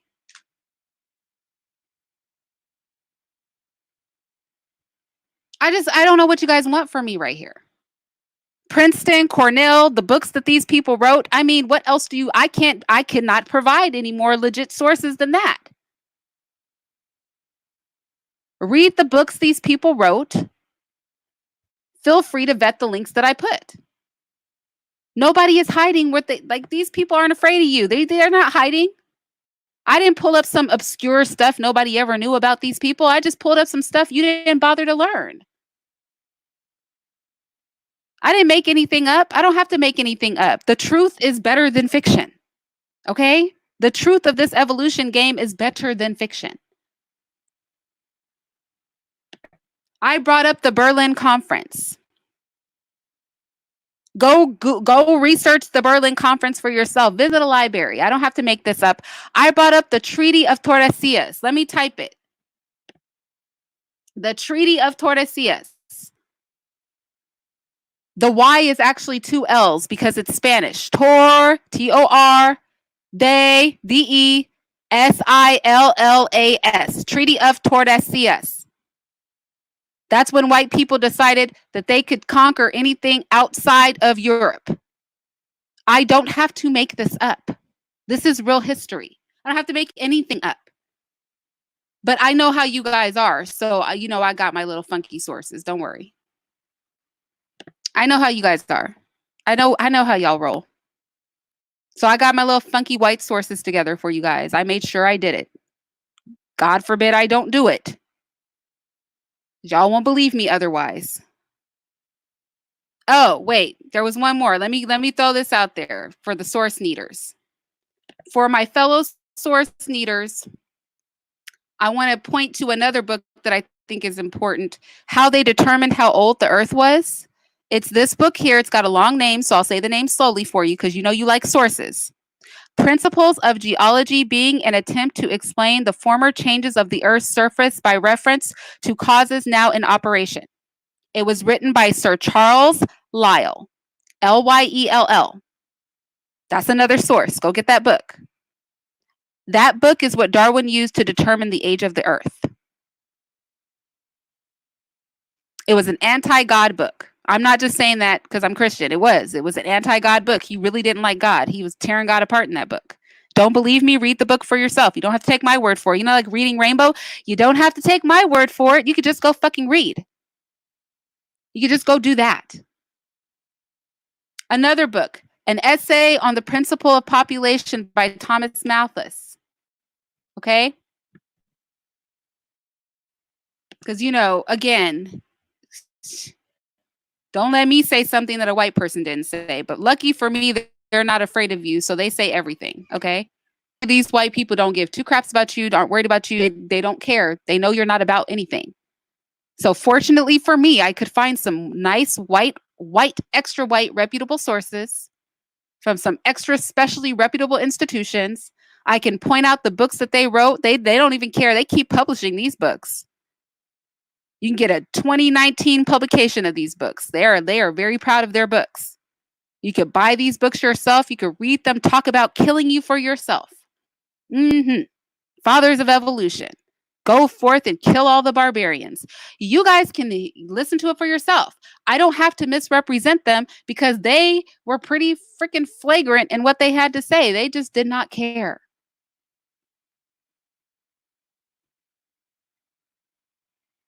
Okay, so that is my rant about sources. Because you guys know I never come on here without sources because I already know how you people are. I already know, not all of you, but I know how some of you guys are. You guys, it's not true. I need a source. Knowing damn well you're not even going to go read my sources, okay?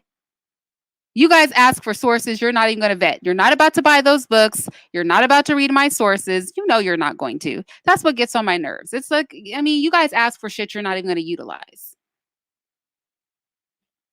All you want to do is try to call me out on sources so you can see if I don't have any. And then when I give them to you, you're not going to take the time. You know how much research and time it took for me to put this together solidly? It took me forever. I was on zero sleep trying to be legit, trying to be unpenetrable by doubters. Only for you guys to ask for sources that I know you're not going to read. You're not going to buy these books and read them. You're not going to go to the websites. I mean, I say websites, but you're not going to go to Princeton and their website. You're not going to go to Stanford's website. You're not going to buy the books. You're not going to do anything, which is unfortunate. Because I surely took the time to make sure that I dug up these reputable sources for you guys. So I wish you would, especially if you're going to call me out. Challenge me after you did all the stuff I bothered to do, which is I had to read all this crap. Okay? You think I wanted to read all that? You think I wanted to spend hours upon hours and days upon days reading about how I'm a lesser person and ought to be killed? That wasn't fun for me. But maybe y'all need to do that too, so we could all be on the same page. So you guys don't keep talking shit when I talk about revolution or decolonization like I'm a crazy person. Oh, she's crazy. Why is she doing that? Like, because I read, because I know what these people think. I know what this is about. I know how we got here. We have whole presidents of the United States talking about preserving white power. It's like, really, you're president of the United States? You want to preserve white power? Is this real life? You're just out making speeches in public? White power? Come on now. So let's talk about the Tasmanian genocide. A prime example of the implementation of macroevolutionary theory coupled with natural selection against Black people is the annihilation of the Tasmanians and the attempted genocide of the Aboriginal people of Australia. Who was it that pointed this out? Angel Ramirez Jordan pointed this out on one of his videos, and I've never been able to unhear this. Aboriginal, not original, because abnormal, abstract, right? Aboriginal, not original. That's what they called these people. They called them the not originals, even though they were the original people. The Aboriginal peoples of Australia. When whites first went to Tasmania, there were about 10,000 Tasmanians. The European settlers kidnapped the Tasmanian children and used them for servants. They raped their women and made them concubines. The men were killed, mutilated, and then they took their hunting land so that they could put sheep on it. They have places to this day in Australia with names like Niggerhead Rock. Niggerhead Rock, just Tasmania, Niggerhead Rock. And Suicide Bay. Although at Suicide Bay, it's actually where they killed and massacred a bunch of Tasmanians, but they call it Suicide Bay. They killed them and threw them off a cliff. Victory Hill was called Victory Hill because in 1828, they killed hundreds of Tasmanian people there. And then they threw their bodies off of a cliff. They call it Victory Hill. Victory Hill is what they call it. They killed them, threw their bodies off a cliff, called it Victory Hill. That's what it's called to this day. I mean, that's just amazing to me. In April of 1828, Governor Arthur Sir George, that's this dude over here in the picture, Governor Arthur Sir George had all Tasmanians removed from places where Europeans had settled. He established patrol teams, and those patrol teams were used to chase down and kill any Tasmanians that they found in settled areas. There was a bounty put on the heads of those Black people. You could get £5 British pounds if you caught an adult, and you got £2 if you caught a child. They actually called it catching Blacks. That's what they called it, catching Blacks. Oh, but Tasmanians aren't black, because we don't embrace people throughout the diaspora. It's crazy because these white people were calling it niggerhead rock. These white people were calling it catching blacks. They sure as hell think these people are black. It's funny how we see other people with clearly black skin, but we want to act like they're not part of us. White people make no difference, though. White people know that they're part of us. That's why they called it niggerhead rock. They's a nigga, you's a nigga. I still can't get with that. Like, what the hell? Really? That's why I don't like to use the word. I can't retake it. Y'all can retake it. I can't retake it. I can't retake that word. There's no retaking that. I don't want to retake it. I want to burn it. There's a lot of shit I want to set on fire. Evolutionary theory among those things. Any variation of nigger, too. Macroevolutionary theory. Hold on. I got to plug my computer in.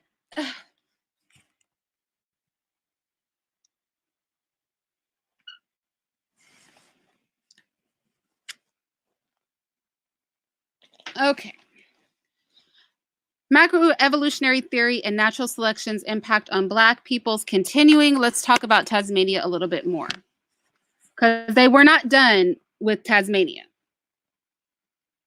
So finally, a commission to set forth and create an official policy with regard to Tasmanians was made. The result of that commission was that Tasmanians were supposed to be caught and then sold into slavery. I'm not even kidding, y'all. So after the Berlin Conference, when white people decided to take over the world, they sent the British to Tasmania and they got together and they said, okay, we need to come up with a commission of what to do with these people. They said, okay, we're going to catch them and we're going to sell them into slavery. Like, that was literally their solution. That's what they did. It was this man over here, George Augustus Robinson. He got the job of sorting this thing out. So they use dogs or they set traps to catch the Tasmanians, just like you would in animals. Like, I'm going to get a dog, I'm going to set a trap, we're going to catch, catching blacks is what they called it. So in 1830, now mind you, this is all happening around the same time, right? Remember the timeline. Remember at the beginning of this, I was like, mind the timeline when all this stuff is going on. So in 1830, a missionary named George Augustus Robinson was put in charge of collecting all living Tasmanians. Listen to his job description. His name was George Augustus Robinson. I'm not making this up. His job description was that he was supposed to catch all the Tasmanians that were still alive. All the ones they didn't manage to kill, his job was to catch them. Y'all, you cannot make this up. This was this man's job, to catch whatever blacks we didn't manage to kill. We need you to find them and catch them. And then put them on an island. I promise you cannot make this up. He had to find, catch, and then transport them to an island. The island was called Flinders Island. Now, what is some real bullshit? And in my Decolonized video, I talk about this woman. What I don't say in my Decolonized video is what I'm about to tell you right now. And I didn't do that in my Decolonized video because I wanted to talk about unification of Blackness. I didn't want to talk about Truganini's traitorous behavior. So you had a Tasmanian woman. She ended up being the last Tasmanian alive. She was the last one of them to die. Her name was Truganini. George Robinson, he got Truganini to help him catch the other Tasmanian people. I'm not even kidding. And the way he did it is he convinced her that it was better for her to help him catch them. Now, mind you, these people are currently trying to take over the world. So you can't trust anything that they're saying, but she doesn't know this. So we'll give her some slack. But he goes to Truganini. He's like, look, help me catch the other Tasmanian people because it's going to be better for me to catch them and take them to this island than if these other people catch them. Because y'all are going to go one way or the other. He tells Truganini this. So Truganini goes, sure, let me help you catch them. I'll help you catch the other Tasmanians. And so they set about to just start catching Tasmanian people. They're just all about that life. But see how being traitorous turns on you, right? So there goes Truganini. That's her right there. So an attempt to civilize the 6,000 remaining survivors was made. They sent them to an island prison where the Tasmanians were not allowed any fresh water. They took the children away from their parents so that they could civilize them. Now, remember, that was part of the agenda at the Berlin Conference. And if you hear Charles Darwin and all of the others talk, what they talk about is it's not just about killing the lesser races, right? You don't just want to exterminate them. You also have to expand your culture, right? You have to impose your culture in those regions. So civilizing them was teaching them European culture, right? So that was part of that.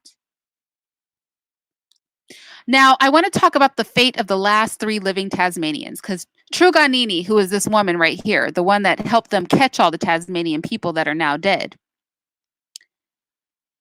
who will forever go down in history as one of the biggest traitors to Black people ever. But she got hers in the end anyway, because the last three Tasmanians, they were fascinating to white people because remember that these were Darwinists, okay? These were Darwinists. These people were Darwinic people. They believed Charles Darwin. That's why they were doing this. They thought that the Tasmanian people were the missing link. You know, the missing link between apes and man? They actually thought the Tasmanian people were the missing link. I guess looking at them, they just assumed that they must be very monkey like. So they were very interested in the last three that were living. They dug up the corpses of the Tasmanian man. The last Tasmanian man that died, they dug up his body, y'all. They pulled his body out of the ground so that they could take out his organs, so that they could study his organs. And then they buried his body again because they were so sure that these Tasmanian people were the missing link in Darwin's theory of evolution. So Truganini, because you know, she's helped them catch all the Tasmanian people. They've killed all 6,000 of them that were left. She saw them dig up his body and she was worried that it would happen to her. So she went because she had helped these white people. She was like, can you guys just throw me in the ocean? Can you just burn my body and throw my ashes in the ocean? Can you just bury me in the ocean? That's what she asked for. I guess she thought she had some clout with them because she had helped them catch and kill all of her people. But when she died, of course, they did not care because she's not human, right? She's a missing link. They did the same thing to her. They dug up her skeleton and they put her skeleton in the Tasmanian Museum. Y'all, you cannot make this up. They dug up this woman's skeleton and they put her skeleton in the Tasmanian Museum. And it was 1976. Hear me now. It was 1976 before you could convince these white people to take her skeleton out of their museum. They put her bones, her skeleton, standing up in their museum after she helped them catch all her people so that they could kill every last one of them. They put her bones in their museum. They left her bones in their museum from 1947 to 1976 until finally Black people said this shit is mad disrespectful. And then they finally cremated her bones and spread them in the ocean as she asked them to do. 1976, y'all. They had this woman's bones just propped up in the museum. The woman that helped them catch and kill every last one of her people. And then if I say we need to decolonize, or I say we need a revolution, a socio-political revolution, everybody looks at me like I have 11 eyes on my forehead. And I'm just trying to understand what you guys don't seem to understand about what is going on around here.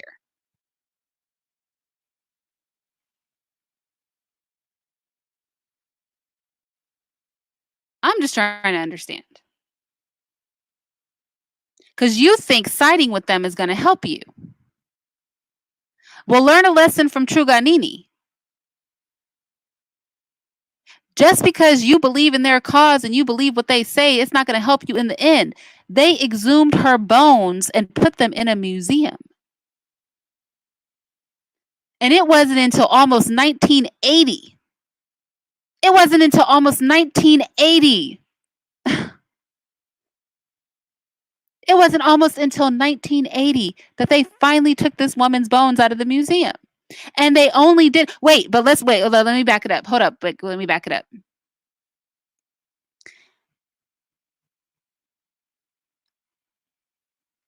They were studying her bones. They had taken her bones before they cremated her bones. They had taken her bones into a secret room so that white people could continue to study her. They were like, fine, you don't want her bones just standing up in the museum looking at you. We'll take her bones back to a secret room so that we can still study her bones. Because that's how sure they were that she was the missing link between apes and humans. I mean, I can't. You can't make this stuff up. I promise you can. You cannot make this up. Y'all, you can't do it. This is real life. This is real and actual life.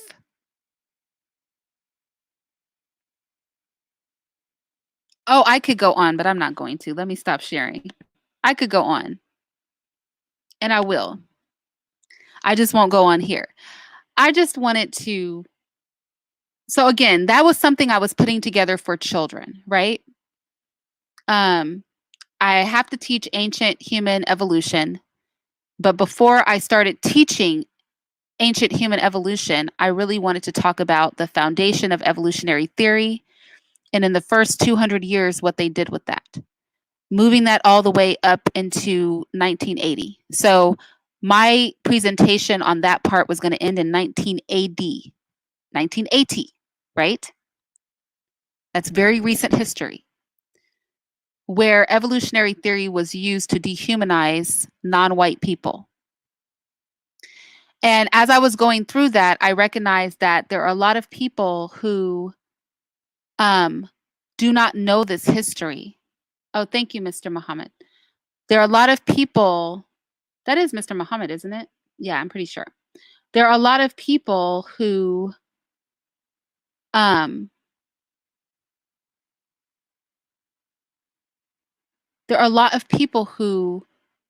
know the actual history of Charles Darwin, who have never heard of the Treaty of Tordesillas, who have never heard of the Berlin Conference. Like, there are a lot of people that truly are not aware of these very real parts of history.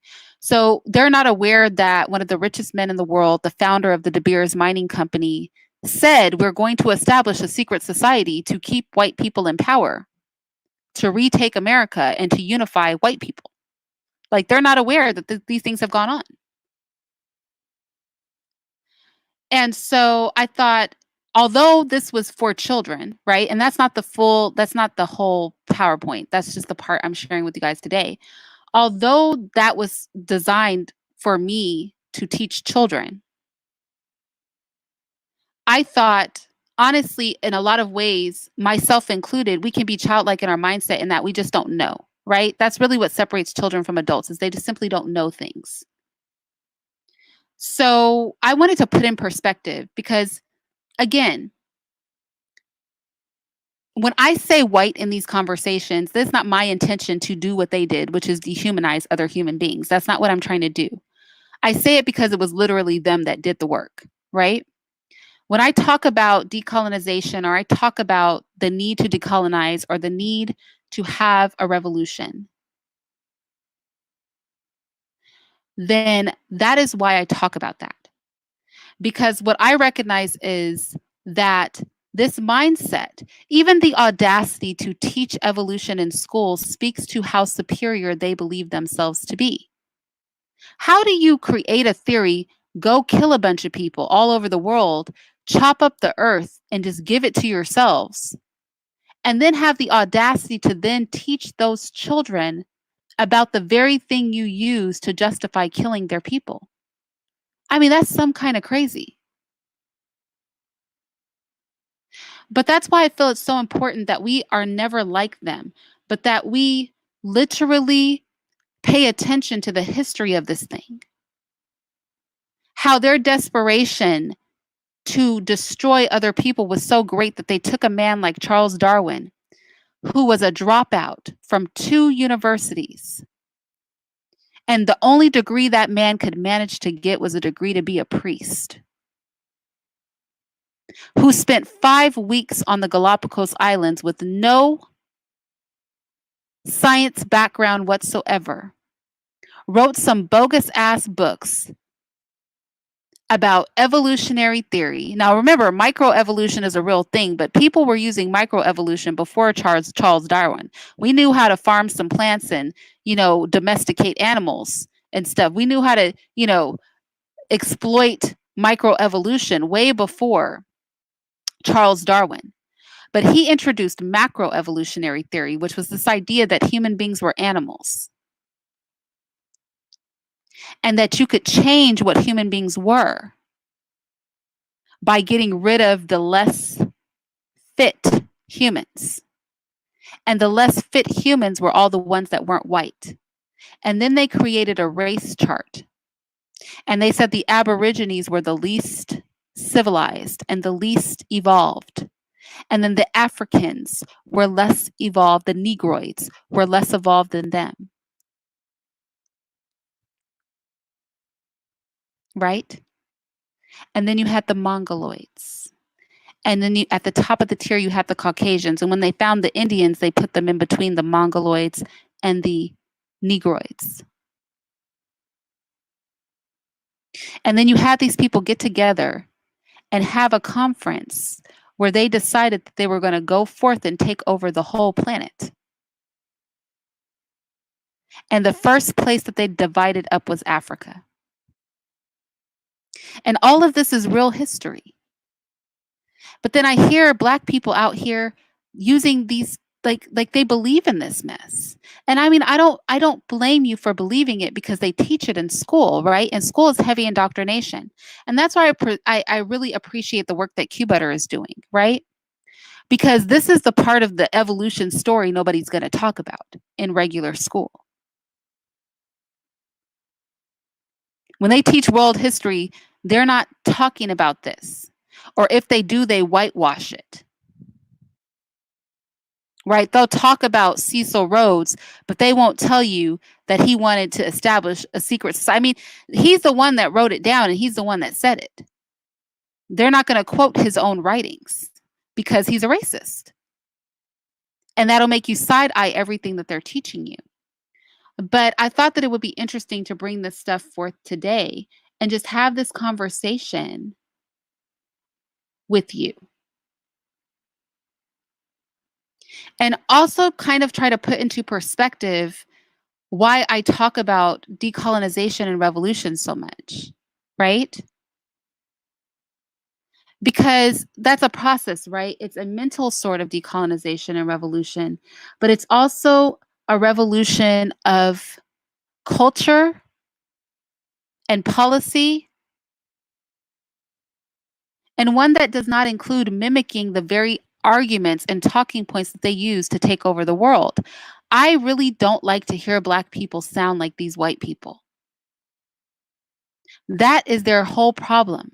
This idea that they somehow are more evolved or better than, are in a position to kill off every other kind of person. That is a problem. That is what makes them toxic and evil.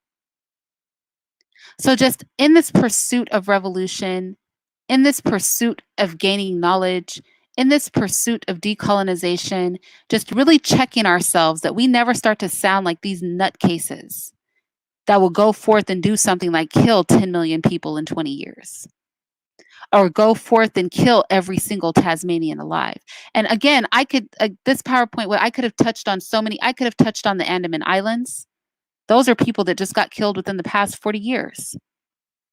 Whole groups of Black people dead by the same group of white people that have been doing it this whole time. I mean, this presentation could have been so long, but I just wanted to just give an example of the root of this thing. And how and when white people decided to take over the earth, because there is a when, right? It was in the 1800s that they decided, you know what, we're going to take over the whole world. And they honestly and truly think that they are doing this for the betterment of humanity. Now, the average white person probably knows about as much as this thing as you know. But all of these wealthy white people, they know exactly what they're doing. All of these politicians, they know what they're doing. They're not stupid. All of these world leaders, they know what's up, because it was them that got together to make this blueprint of global racial annihilation, of global conquest. And that's just some stuff to marinate on. Like I said, I will be putting my sources in the description box. I encourage you guys to actually utilize the sources, okay? Especially those of you who are always asking me for sources. I encourage you guys to actually, because I put them there for a reason, you know? I put them there with the hope that somebody will actually take the time to buy the books or take the time to vet the sources, especially if you don't believe me or you think I'm wrong. So that you can see I don't have to make things up or embellish anything, because the truth is bad enough by itself. I don't have to make anything up, because the truth is, honestly, it's bad enough. The truth is bullshit enough that I don't ever have to make anything up on this channel.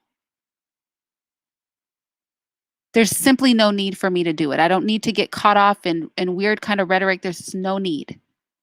There's enough for me to work with in the real world. And also for you homeschooling parents, just utilizing these resources as a tool to teach your children, okay? Obviously, our babies have to be able to learn and regurgitate whatever it is society teaches them in order for them to get their degrees, in order for them to pass their SATs. But the only way you're going to keep your child's mind from being indoctrinated is if you balance that information out with the rest of the facts. Otherwise, you have children like our modern day children who will not understand these conversations. They will think that we are hateful and that we are racist. They will think that we simply are being old-fashioned in our thinking and we have archaic mindsets.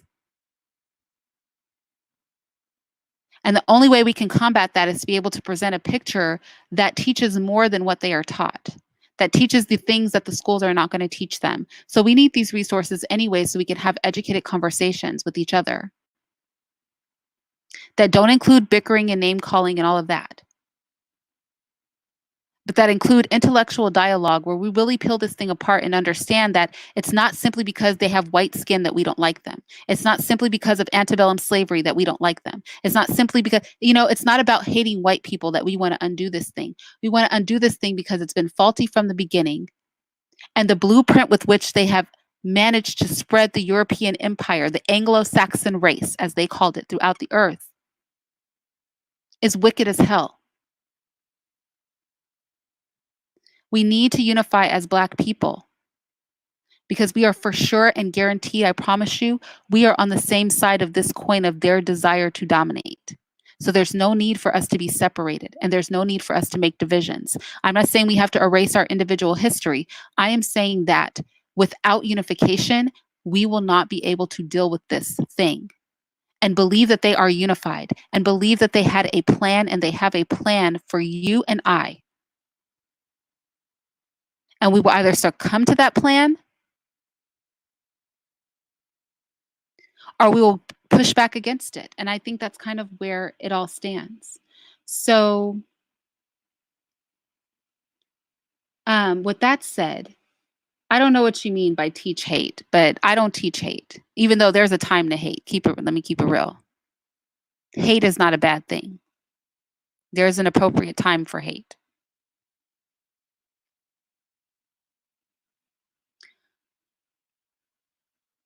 So anyway, with that said, you guys, well, I agree, Cassandra, and I am pro-science. Like I said, I am pro-science. We're talking about evolutionary theory.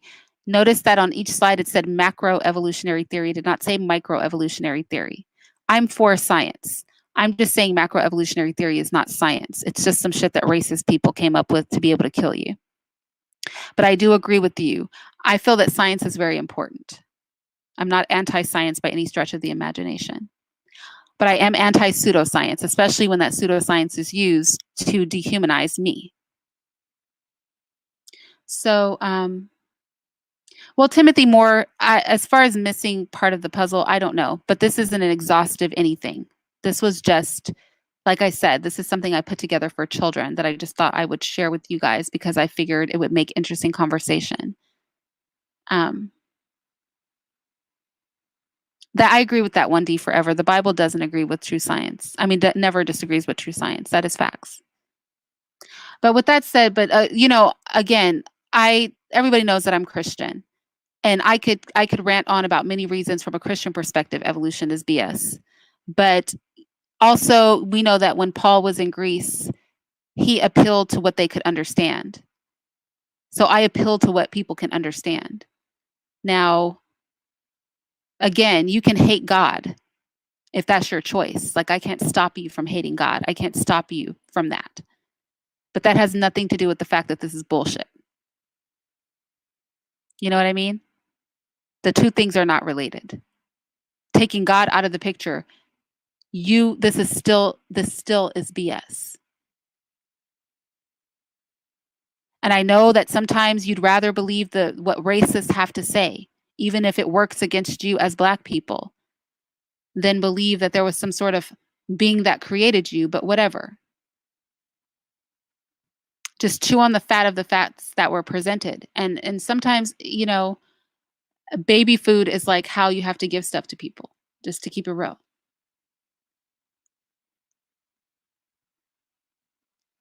So anyway, with that said,